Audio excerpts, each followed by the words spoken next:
सत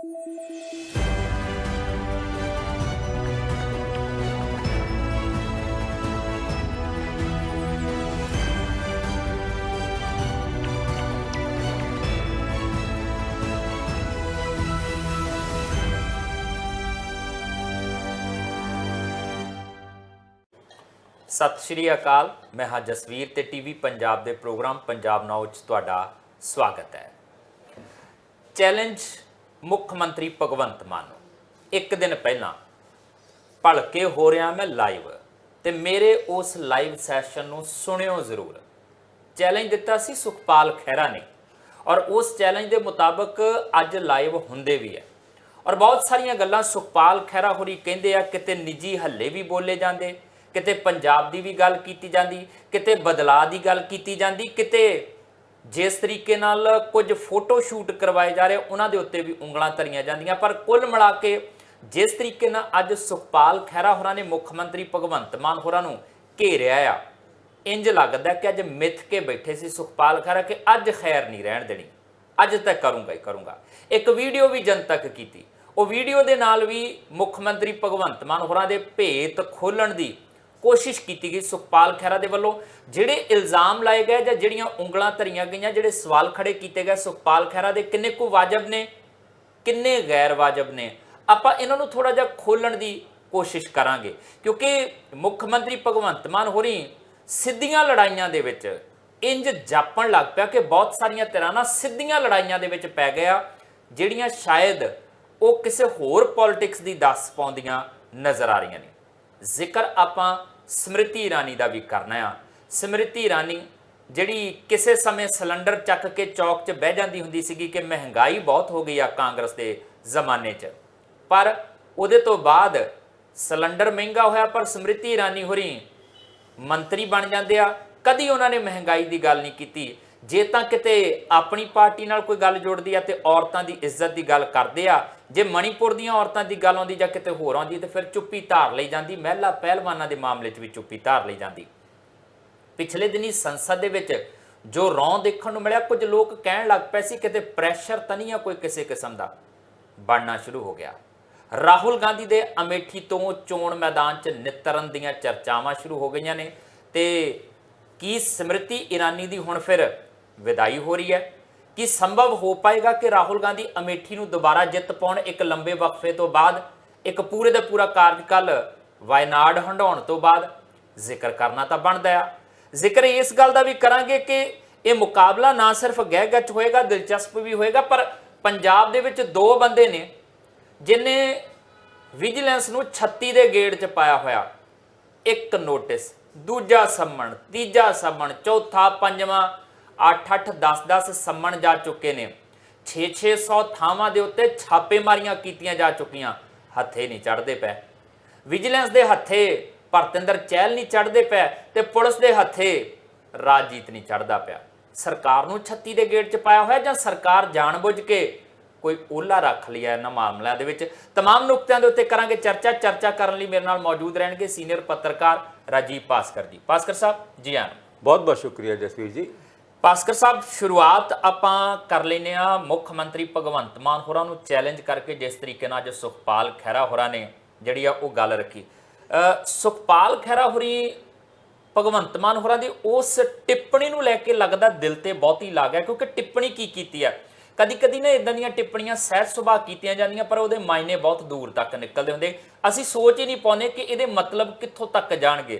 जदों भगवंत मान होरी टांडे दे विच हड़ प्रभावित इलाकिਆਂ ਦਾ दौरा करन आई, सुखपाल खैरा दे बारे पुੱਛ लिया पत्रकारां ने, वो कहंदे नहीं 4 क बंदे इदां दे हैगे ਜਿਹੜੇ अंदरों अंदर सड़ते रहंदे आ, कुड़ते रहंदे, सड़ के उन्होंने खून भी काला कर लिया, रंग भी काला हो गया।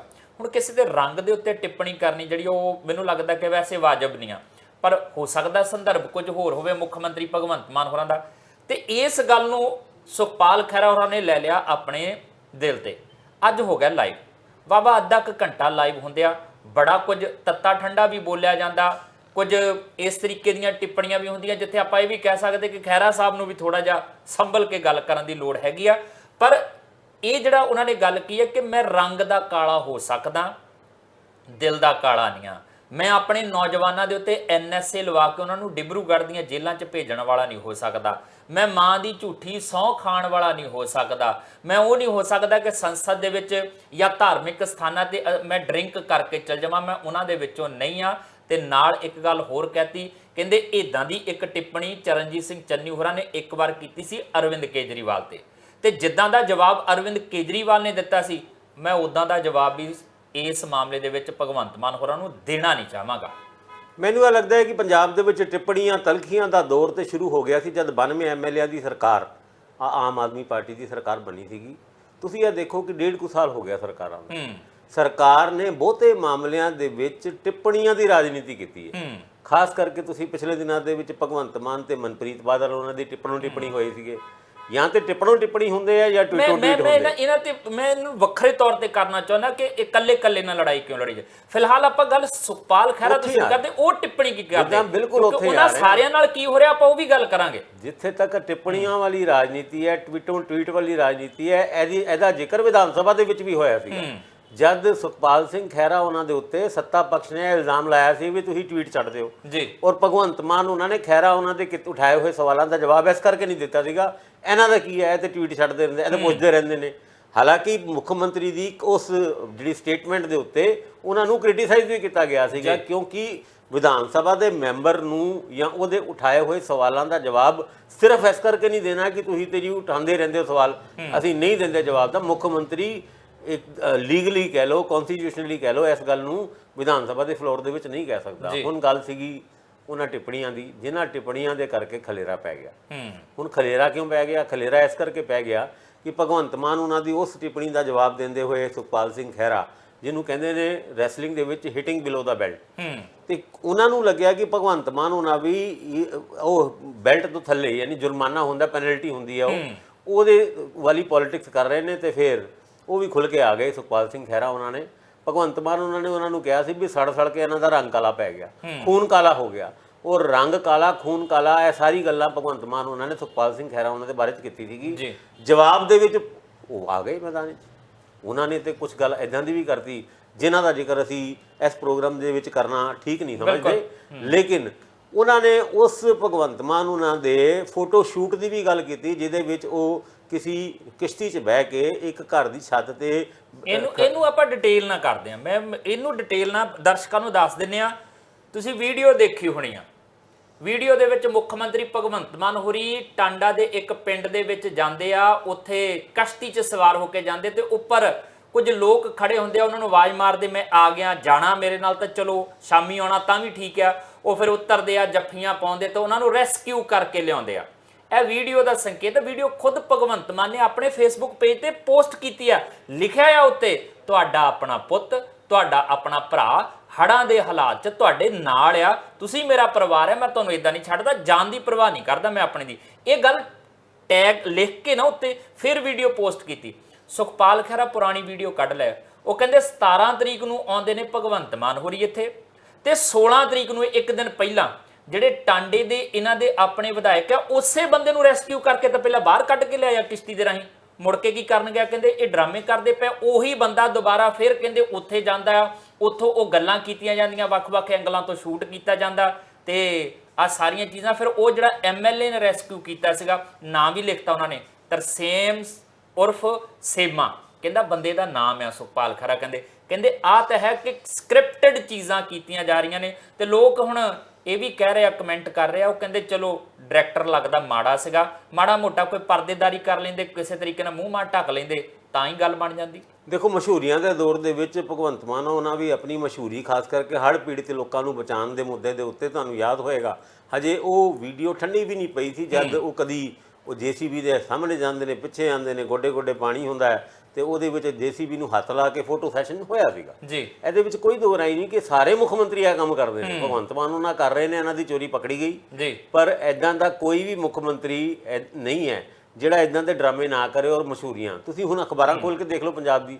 ਹਾਲਾਂਕਿ ਇਸ ਸਰਕਾਰ ਦੇ ਉੱਤੇ ਅਸੀਂ ਖੁਦ ਇਲਜ਼ਾਮ ਲਾਉਂਦੇ ਨੇ ਕਿ ਵੀ ਸਾਰੇ ਤੇਲੰਗਾਨਾ ਤੱਕ, ਹੈਦਰਾਬਾਦ, ਕੇਰਲਾ, ਉੱਥੇ ਵੀ ਪੰਜਾਬ ਦੀ ਐਡਵਰਟੀਜ਼ਮੈਂਟ ਤੁਸੀਂ ਨੈਸ਼ਨਲ TV ਚੈਨਲ NDTV ਤੱਕ ਖੋਲ੍ਹ ਕੇ ਦੇਖ ਲਓ, ਉਹਦੇ ਵਿੱਚ ਹਰ 10-15 ਮਿੰਟ ਬਾਅਦ ਸਾਡੇ ਪੰਜਾਬ ਦੀ ਆ ਜਾਏਗੀ, ਮੋਬਾਈਲ ਲੈ ਕੇ ਆਇਆ, ਬਿਜਲੀ ਦੇ ਪੈਸੇ ਬਚਾਏ, ਯਾਨੀ ਸਾਰੀ ਚੀਜ਼ਾਂ। ਹੁਣ ਇਹ ਵੀ ਇੱਕ ਮਸ਼ਹੂਰੀ ਦਾ ਹੀ ਦੌਰ ਸੀਗਾ ਜੇ ਉਹ ਫੜੀ ਗਈ। ਹੁਣ ਸੁਖਪਾਲ ਸਿੰਘ ਖਹਿਰਾ ਹੋਣਾ ਆਪ ਚਾਹੇ ਦਾ ਕੁਝ ਵੀ ਆਪ ਹੋਏ। ਦਾ ਚ ਅਫਸਰ। ਦੇਖੋ ਜਿੱਥੇ ਤੱਕ ਸੁਖਪਾਲ ਸਿੰਘ ਖਹਿਰਾ ਹੋਣਾ ਨੇ, ਹੂੰ ਸੁਖਪਾਲ ਸਿੰਘ ਖਹਿਰਾ ਉਹਨਾਂ ਦੇ ਬਾਰੇ 'ਚ ਭਾਵੇਂ ਕੁਝ ਵੀ ਕਹੋ, ਉਹਨਾਂ ਨੂੰ ਪਿੱਛੇ ਮੀਡੀਆ ਦੇ ਨਾਲ ਵੀ ਉਹਨਾਂ ਦੀ ਲੜਾਈਆਂ ਹੋਈ ਸੀ, ਕੋਈ ਬਹਿਸਬਾਜ਼ੀ ਹੋਈ ਸੀ, ਉਸ ਤੋਂ ਬਾਅਦ ਉਹਨਾਂ ਨੇ ਮੀਡੀਆ ਦਾ ਬਾਇਕਾਟ ਵੀ ਕੀਤਾ ਸੀਗਾ, ਪਰ ਉਸ ਤੋਂ ਬਾਵਜੂਦ ਉਹ ਸੋਸ਼ਲ ਮੀਡੀਆ ਦੇ ਉੱਤੇ ਲਗਾਤਾਰ ਐਕਟਿਵ ਹੁੰਦੇ ਨੇ। ਔਰ ਜਦ ਉਹ ਮੁੱਖ ਮੰਤਰੀ ਦੀ ਇਹ ਚੋਰੀ ਫੜ ਲੈਂਦੇ ਨੇ ਤੇ ਮੁੱਖ ਮੰਤਰੀ ਤੋਂ ਗੁੱਸਾ ਆਉਣਾ ਹੀ ਸੀਗਾ। ਗੁੱਸਾ ਖੈਰ ਪਹਿਲੇ ਹੀ ਕੱਢਿਆ ਹੋਇਆ ਸੀ ਉਹਨਾਂ ਨੇ, ਰੰਗ ਕਾਲਾ ਖੂਨ ਕਾਲਾ ਫਲਾਣਾ ਕਾਲਾ, ਉਹ ਕਹਿੰਦੇ ਕਾਲੇ ਕੀ ਹੋਏ ਤਾਂ ਕਿਆ ਹੁਆ ਦਿਲ ਵਾਲੇ ਹੈ। ਉਸ ਲਹਿਜ਼ੇ ਦੇ ਵਿੱਚ ਜਿਹੜਾ ਜਵਾਬ ਜਾਂ ਤਲਖੀ ਸ਼ੁਰੂ ਹੋਈ ਸੀ ਉਹ ਕਾਫੀ ਗਾਂਹ ਲੰਘ ਗਈ। ਹਿਟਿੰਗ ਬਿਲੋ ਦਾ ਬੈਲਟ ਦਾ ਜ਼ਿਕਰ ਅਸੀਂ ਕਰਕੇ ਹੀ ਹਟੇ ਹਾਂ। ਔਰ ਉਸ ਤੋਂ ਬਾਅਦ ਕੇਜਰੀਵਾਲ ਉਹਨਾਂ ਦੇ ਬਾਰੇ 'ਚ ਜਦ ਸਾਡੇ ਆਮ ਆਦਮੀ ਚੀਫ ਮਿਨਿਸਟਰ ਜਿਹੜੇ ਚਰਨਜੀਤ ਸਿੰਘ ਚੰਨੀ ਸੀਗੇ, ਉਹ ਵੀ ਕਹਿੰਦੇ ਸੀਗੇ ਵੀ ਇਹ ਨੀਲੀ ਜੀ ਸ਼ਰਟ ਪਾ ਕੇ ਆ ਜਾਂਦਾ, ਮਫਲਰ ਜਾਈਏ, ਯਾਨੀ ਇਹ ਸਾਰੀ ਗੱਲਾਂ ਦੇ ਉੱਤੇ ਸਾਨੂੰ ਕੋਈ ਬਹੁਤੀ ਤਵੱਜੋ ਦੇਣੀ ਨਹੀਂ ਚਾਹੀਦੀ। ਪਰ ਜਦ ਕਿਉਂਕਿ ਪੰਜਾਬੀ ਸਵਾਦ ਲੈਣ ਵਾਲੇ ਬੰਦੇ ਹੁੰਦੇ ਨੇ, ਔਰ ਇਦਾਂ ਦੀ ਗੱਲਾਂ ਦੇ ਉੱਤੇ ਇਦਾਂ ਦੀ ਸਟੇਟਮੈਂਟਾਂ ਦੇ ਵਿੱਚ ਕਿਉਂਕਿ ਇਹਨਾਂ ਸਟੇਟਮੈਂਟਾਂ ਦਾ ਪੰਜਾਬ ਨੂੰ ਕੋਈ ਫਾਇਦਾ ਨਹੀਂ। ਬਿਲਕੁਲ, ਭਾਵੇਂ ਸੁਖਪਾਲ ਸਿੰਘ ਖਹਿਰਾ ਦੀ ਤਲਖੀ ਹੋਏ ਜਾਂ ਮੁੱਖ ਮੰਤਰੀ ਦੀ ਤਲਖੀ ਹੋਏ, ਜਾਂ ਮੁੱਖ ਮੰਤਰੀ ਨੇ ਮਨਪ੍ਰੀਤ ਬਾਦਲ ਨੂੰ ਕੀ ਕਿਹਾ, ਮਨਪ੍ਰੀਤ ਬਾਦਲ ਨੇ ਉਹਦੇ ਜਵਾਬ ਵਿੱਚ ਕੀ ਕਿਹਾ, ਇਹਦੇ ਨਾਲ ਸਵਾਦ ਤੇ ਆਉਂਦਾ ਪੰਜਾਬੀਆਂ ਨੂੰ, ਲੇਕਿਨ ਪੰਜਾਬ ਦਾ ਫਾਇਦਾ ਫੂਦਾ ਕੁਝ ਨਹੀਂ ਹੁੰਦਾ। ਔਰ ਜਿਨ੍ਹਾਂ ਗੱਲਾਂ ਤੋਂ ਪੰਜਾਬ ਦਾ ਫਾਇਦਾ ਹੋ ਸਕਦਾ ਉਹਨਾਂ ਗੱਲਾਂ ਨੂੰ ਅੰਡਰ ਦਾ ਕਾਰਪੇਟ ਰੱਖਣ ਵਾਸਤੇ ਇਸ ਤਰੀਕੇ ਦੀ ਸ਼ੁਗਲੀਆਂ ਜੀ ਛੱਡੀ ਜਾਂਦੀ ਹੈ ਕਿ ਆਪਸ ਵਿੱਚ ਹੀ ਖੇਡੀ ਜਾਓ। ਔਰ ਉਹਦੇ ਬਾਰੇ 'ਚ ਹੁਣ ਅਸੀਂ ਪ੍ਰੋਗਰਾਮ ਦੇਖੋ ਸਾਡਾ ਆਪਣੇ ਇਸ ਪ੍ਰੋਗਰਾਮ ਦੇ ਵਿੱਚ ਆਪਾਂ ਉੱਥੇ ਗੱਲ ਨੂੰ ਲੈ ਕੇ ਆਉਣਾ, ਕਿਉਂਕਿ ਅਸੀਂ ਗੱਲ ਉਹਦੀ ਕਰਾਂਗੇ ਪਰ ਲੋਕਾਂ ਦੀ ਗੱਲ ਨਹੀਂ ਛੱਡਾਂਗੇ। ਅਸੀਂ ਅਸਲ ਤੰਦ ਤਾਂ ਉਹੀ ਆ, ਕੇਂਦਰ ਬਿੰਦੂ ਤਾਂ ਉਹੀ ਆ ਕਿ ਲੋਕ ਕਿੱਥੇ ਨੇ, ਲੋਕਾਂ ਦੇ ਮੁੱਦੇ ਕਿੱਥੇ ਨੇ, ਪੰਜਾਬ ਕਿੱਥੇ ਆ, ਹੜ੍ਹ ਨੂੰ ਲੈ ਕੇ ਕਿੰਨੀ ਕੁ ਚਿੰਤਾ ਹੈਗੀ ਆ। ਇਹ ਸਾਰੀਆਂ ਗੱਲਾਂ ਇੱਥੇ ਆਣ ਕੇ ਮੁੱਕਣੀਆਂ ਨੇ, ਕਿਉਂਕਿ ਜਦੋਂ ਇਹ ਚੀਜ਼ਾਂ ਹੋਣਗੀਆਂ, ਜਦੋਂ ਇੱਕ ਦੂਜੇ ਦੇ ਉੱਤੇ ਟਿੱਪਣੀਆਂ ਕਰਨਗੀਆਂ। ਪਹਿਲੀ ਗੱਲ ਤਾਂ ਇਹ ਹੈ, ਜਿਵੇਂ ਤੁਸੀਂ ਸ਼ੁਰੂ 'ਚ ਕਿਹਾ ਸੀਗਾ ਕਿ ਵਿਧਾਨ ਸਭਾ ਦੇ ਅੰਦਰ ਨਾ ਕਰ ਦਿੱਤੀ। ਵਿਧਾਨ ਸਭਾ ਦੇ ਅੰਦਰ ਕਿਉਂ? ਖੁਦ ਮੁੱਖ ਮੰਤਰੀ ਭਗਵੰਤ ਮਾਨ ਜਦੋਂ MP ਹੋਇਆ ਕਰਦੇ ਸੀ, ਕੀ ਕਹਿੰਦੇ ਸੀ ਲੋਕਾਂ ਨੂੰ? ਇਹੀ ਸਿਖਾਉਂਦੇ ਸੀ ਨਾ, 4 ਬੰਦੇ ਖੜੇ ਹੋਇਆ ਕਰੋ ਜਦੋਂ ਆ ਸੱਤਾ ਵਾਲੇ ਤੁਹਾਡੇ ਕੋਲ ਆਉਂਦੇ ਹੁੰਦੇ ਆ, ਸਵਾਲ ਪੁੱਛਿਆ ਕਰੋ, ਇਹਨਾਂ ਨੂੰ ਬਾਂਹ ਫੜ ਕੇ ਰੋਕ ਲਿਆ ਕਰੋ ਇਹਨਾਂ ਦੀ ਕਿ ਕੀ ਤੁਸੀਂ ਆਹ ਕੰਮ ਕਿਉਂ ਨਹੀਂ ਕੀਤਾ, ਉਹ ਕਿਉਂ ਨਹੀਂ ਕੀਤਾ, ਆਹ ਕਿੱਦਾਂ ਹੋ ਗਿਆ। ਤੇ ਹੁਣ ਜਦੋਂ ਤੁਹਾਡੇ ਤੋਂ ਸਵਾਲ ਪੁੱਛੇ ਜਾਣਗੇ, ਤੁਸੀਂ ਕਹੋਗੇ ਮੈਂ ਜਵਾਬ ਨਹੀਂ ਦਿੰਦਾ, ਮੈਂ ਇਹਦਾ ਜਵਾਬ ਦੇਣਾ, ਮੈਂ ਉਹਦਾ ਜਵਾਬ ਨਹੀਂ ਦੇਣਾ। ਤੇ ਜਿਹੜੇ ਫਿਰ ਤੁਹਾਨੂੰ ਇਹ ਪੁੱਛਣਗੇ ਉਹ ਲੋਕਾਂ ਦੇ ਮੁੱਦੇ ਨਹੀਂ। ਸਵਾਲ ਇਹਦੇ ਤੋਂ ਵੀ ਗਾਂਹ ਨਿਕਲ ਗਿਆ ਕਿ ਕੀ ਹੁਣ ਫੋਕਸ ਕਰਕੇ ਖਾਸ ਲੋਕਾਂ ਤੇ ਤਿੱਖੀਆਂ ਟਿੱਪਣੀਆਂ ਕਰਕੇ ਸਾਰੀ ਕਹਾਣੀ ਉਧਰ ਨੂੰ ਤੋਰਨੀ ਆ ਕਿ ਮਨਪ੍ਰੀਤ ਬਾਦਲ ਨੂੰ ਘੇਰ ਲਓ। ਜਦੋਂ ਉਧਰਲੇ ਪਾਸੇ ਜਦੋਂ ਲੱਗਦਾ ਕਿ ਸੁਖਬੀਰ ਬਾਦਲ ਦੀ ਫੋਟੋ ਪੋਸਟ ਕਰਕੇ ਉਧਰਲੇ ਪਾਸੇ ਲੋਕ ਲੱਗ ਜਾਣਗੇ ਤੇ ਉਧਰ ਲੱਗ ਜਾਓ। ਜਦੋਂ ਲੱਗਦਾ ਕਿ ਸ਼੍ਰੋਮਣੀ ਕਮੇਟੀ ਦੇ ਪ੍ਰਧਾਨ ਨੂੰ ਨਿਸ਼ਾਨੇ ਤੇ ਲਿਆ ਜਾਣਾ ਚਾਹੀਦਾ, ਉਦੋਂ ਤੁਸੀਂ ਉਹਨੂੰ ਨਿਸ਼ਾਨੇ ਤੇ ਲੈ ਲਓ। ਜਦੋਂ ਦਿਲ ਕਰਦਾ ਕਿ ਕਾਂਗਰਸੀਆਂ ਨੂੰ ਨਿਸ਼ਾਨੇ ਤੇ ਲੈਣਾ ਤਾਂ ਉਧਰ ਲੈ ਲਓ। ਲੋਕਾਂ ਦੀ ਗੱਲ ਆਪਾਂ ਉਸ ਤਰੀਕੇ ਨਾਲ ਨਹੀਂ ਕਰਨੀ। ਤੇ ਜਦੋਂ ਵਿਗਿਆਪਨ ਦੇਣੇ ਆ, ਇੱਕ ਹੋਰ ਸੁਣ ਲਓ, ਸੁਖਪਾਲ ਖਹਿਰਾ ਕੱਲ ਹੋਰ ਵੀਡੀਓ ਸਾਂਝੀ ਕਰੀ ਬੈਠਾ ਸੀਗਾ, ਜਦੋਂ ਆਪਾਂ ਥੀਏਟਰ 'ਚ ਫਿਲਮ ਦੇਖਣ ਜਾਂਦੇ ਆ ਨਾ, ਉਹਦੇ ਤੋਂ ਪਹਿਲਾਂ ਕੁਝ ਸੁਨੇਹੇ ਲੱਗਦੇ, ਜਨਗਣ ਮਨ ਵੀ ਚੱਲਦਾ ਆ, ਸੁਨੇਹੇ ਵੀ ਲੱਗਦੇ, ਕੁਝ ਵਿਗਿਆਪਨ ਵੀ ਚੱਲਦੇ। ਥੀਏਟਰ ਦੇ ਵਿੱਚ ਭਗਵੰਤ ਮਾਨ ਦੀ ਉੱਥੇ ਐਡ ਚੱਲਣ ਡਈ ਆ, ਪੰਜਾਬ ਲਈ ਅਸੀਂ ਆਹ ਕੀਤਾ ਤੇ ਪੰਜਾਬ ਲਈ ਉਹ ਜਿਹੜਾ ਬੰਦਾ ਨੌਜਵਾਨ ਵੀਡੀਓ ਬਣਾ ਰਿਹਾ, ਉਹ ਕਹਿੰਦਾ ਯਾਰ ਬਸ ਕਰੋ ਭਗਵੰਤ ਮਾਨ ਜੀ, ਇੱਥੇ ਤਾਂ ਬਖਸ਼ ਦਿਓ ਸਾਨੂੰ। ਔਰ ਉਹ ਚੀਜ਼ਾਂ ਜਿਹੜੀਆਂ ਨਿਕਲ ਕੇ ਆ ਰਹੀਆਂ ਨੇ, ਪਰ ਲੋਕ ਕਿੱਥੇ ਆ ਇਹਦੇ ਵਿੱਚ? ਲੋਕਾਂ ਦੇ ਮੁੱਦੇ ਕਿੱਥੇ ਆ? ਖਹਿਰਾ ਲੱਖ ਗਲਤ ਹੋਊਗਾ, ਅਸੀਂ ਨਹੀਂ ਕਹਿੰਦੇ ਸਹੀ ਆ, ਪਰ ਮਾਨ ਸਾਹਿਬ ਸਵਾਲ ਲੋਕਾਂ ਦੇ ਜੇ ਹੋਣਗੇ ਤੇ ਲੋਕਾਂ ਤੱਕ ਸੀਮਤ ਰੱਖੋਗੇ ਤਾਂ ਜ਼ਿਆਦਾ ਬਿਹਤਰ ਨਹੀਂ? ਉਹਨਾਂ ਦੀਆਂ ਮੁਸ਼ਕਲਾਂ ਹੱਲ ਕਰੋ। ਜੇ ਆਹ ਸ਼ੂਟਿੰਗ ਵਗੈਰਾ ਬੰਦ ਕਰਕੇ ਲੋਕਾਂ ਦੇ ਪੱਖ 'ਚ ਕੋਈ, ਤੁਸੀਂ ਕਹਿੰਦੇ ਮੈਂ ਤੁਹਾਡੇ ਨਾਲ ਆ ਹੜ੍ਹਾਂ ਦੇ ਵਿੱਚ, ਅੱਜ ਤਾਂ ਤੇਲੰਗਾਨਾ ਗਏ ਹੋਏ ਆ, ਹੜ੍ਹ ਤਾਂ ਉੱਥੇ ਹੀ ਆ, ਪਾਣੀ ਤਾਂ ਘਟਿਆ ਨਹੀਂ ਨਾ, ਤੇ ਫਿਰ ਤੁਸੀਂ ਪੰਜਾਬ ਦੇ ਲੋਕਾਂ ਨਾਲ ਅੱਜ ਕਿਉਂ ਨਹੀਂ ਖੜੇ? ਅੱਜ ਤੇਲੰਗਾਨਾ ਵਾਲਿਆਂ ਦੀ ਕਿਉਂ ਚੇਤੇ ਆ ਗਿਆ? ਗੱਲ ਅਗਰ ਹੜ੍ਹਾਂ ਦੀ ਕਰੀਏ, ਗੱਲ ਅਗਰ ਦੋਸਤ ਜਿਹੜੇ ਕਦੀ ਹੁੰਦੇ ਸੀ ਉਹ ਸ਼ਰੀਕ ਬਣ ਗਏ, ਹੁਣ ਤੁਸੀਂ ਦੋ ਨਾਂ ਲਿੱਤੇ ਨੇ, ਮਨਪ੍ਰੀਤ ਬਾਦਲ ਦਾ ਤੇ ਸੁਖਪਾਲ ਸਿੰਘ ਖਹਿਰਾ ਜੀ। ਮੁੱਖ ਮੰਤਰੀ ਦੇ ਨਾਲ ਇਹਨਾਂ ਦੇ ਸਪੈਸ਼ਲ ਰਿਸ਼ਤੇ ਰਹੇ ਨੇ। ਸੁਖਪਾਲ ਸਿੰਘ ਖਹਿਰਾ ਤੇ ਭਗਵੰਤ ਮਾਨ ਉਹਨਾਂ ਜਦ ਆਮ ਆਦਮੀ ਪਾਰਟੀ 'ਚ ਹੁੰਦੇ ਸੀ ਨਾ, ਤੇ ਭਗਵੰਤ ਮਾਨ ਦੇ ਨਾਲ ਗੱਡੀ 'ਚ, ਇੱਕੋ ਗੱਡੀ 'ਚ ਇਹ ਆਪਣੀ ਪਾਰਟੀ ਦੀ ਸਟ੍ਰੈਟਜੀਆਂ ਬਣਾਉਂਦੇ ਸੀ। ਔਰ ਬਿਲਕੁਲ ਠੀਕ ਕਹਿ ਰਹੇ ਨੇ ਸੁਖਪਾਲ ਸਿੰਘ ਖਹਿਰਾ, ਉਹ ਸੁਖਪਾਲ ਸਿੰਘ ਖਹਿਰਾ ਉਹਨਾਂ ਨੂੰ ਇਹ ਕਹਿੰਦੇ ਸੀ ਵੀ ਤੁਸੀਂ ਆਪਣੇ ਸਟਾਈਲ ਦੇ ਉੱਤੇ ਇਹ ਕਾਂਗਰਸ ਨੂੰ ਸਵਾਲ ਪੁੱਛੋ, ਬੜਾ ਮਜ਼ਾ ਆਏਗਾ। ਔਰ ਜਿੱਥੇ ਤੱਕ ਮਨਪ੍ਰੀਤ ਬਾਦਲ ਦੀ ਗੱਲ ਹੈਗੀ ਆ, ਔਰ ਉਹ ਮਨਪ੍ਰੀਤ ਬਾਦਲ ਜਿਹੜੇ ਕਹਿੰਦੇ ਸੀ ਵੀ ਕਦੀ ਭਗਵੰਤ ਮਾਨ ਨੂੰ ਨਾ ਮੇਰੀ ਗੱਡੀ ਦੀ ਡਿੱਗੀ ਦੇ ਵਿੱਚ ਰੁੜਦੇ ਫਿਰਦੇ ਸੀਗੇ, ਉਹ ਉਹਨਾਂ ਦੀ ਗੱਡੀ 'ਚ ਵਾਕਈ ਬੈਠਦੇ ਸੀਗੇ। ਔਰ ਅੱਜ ਤੱਕ ਉਹ ਰੁੜਦੇ ਫਿਰਦੇ ਵਾਲੀ ਗੱਲ ਦੇ ਉੱਤੇ ਭਗਵੰਤ ਮਾਨ ਉਹਨਾਂ ਨੇ ਕੋਈ ਨਹੀਂ ਕਿਹਾ। ਔਰ ਇੱਥੇ ਤੱਕ ਵੀ ਇਹ ਨਹੀਂ ਕਿਹਾ ਕਿ ਤੁਸੀਂ ਟੋਲ ਪਲਾਜ਼ਾ ਦਿੰਦੇ ਸੀ, ਨਹੀਂ ਦਿੰਦੇ ਸੀ। ਔਰ ਇੱਥੇ ਤੱਕ ਵੀ ਕੁਝ ਨਹੀਂ ਕਿਹਾ ਕਿ ਇਹਨਾਂ ਕੋਲ ਸਿਕਿਉਰਿਟੀ ਗਾਰਡ ਹੁੰਦੇ ਸੀ, ਨਹੀਂ ਹੁੰਦੇ ਸੀ, ਗੱਡੀ 'ਚ ਤੇਲ ਆਪ ਪਵਾਉਂਦੇ ਸੀ, ਹੋਟਲ ਦੇ ਖਰਚੇ ਆਪ ਦਿੰਦੇ ਸੀ।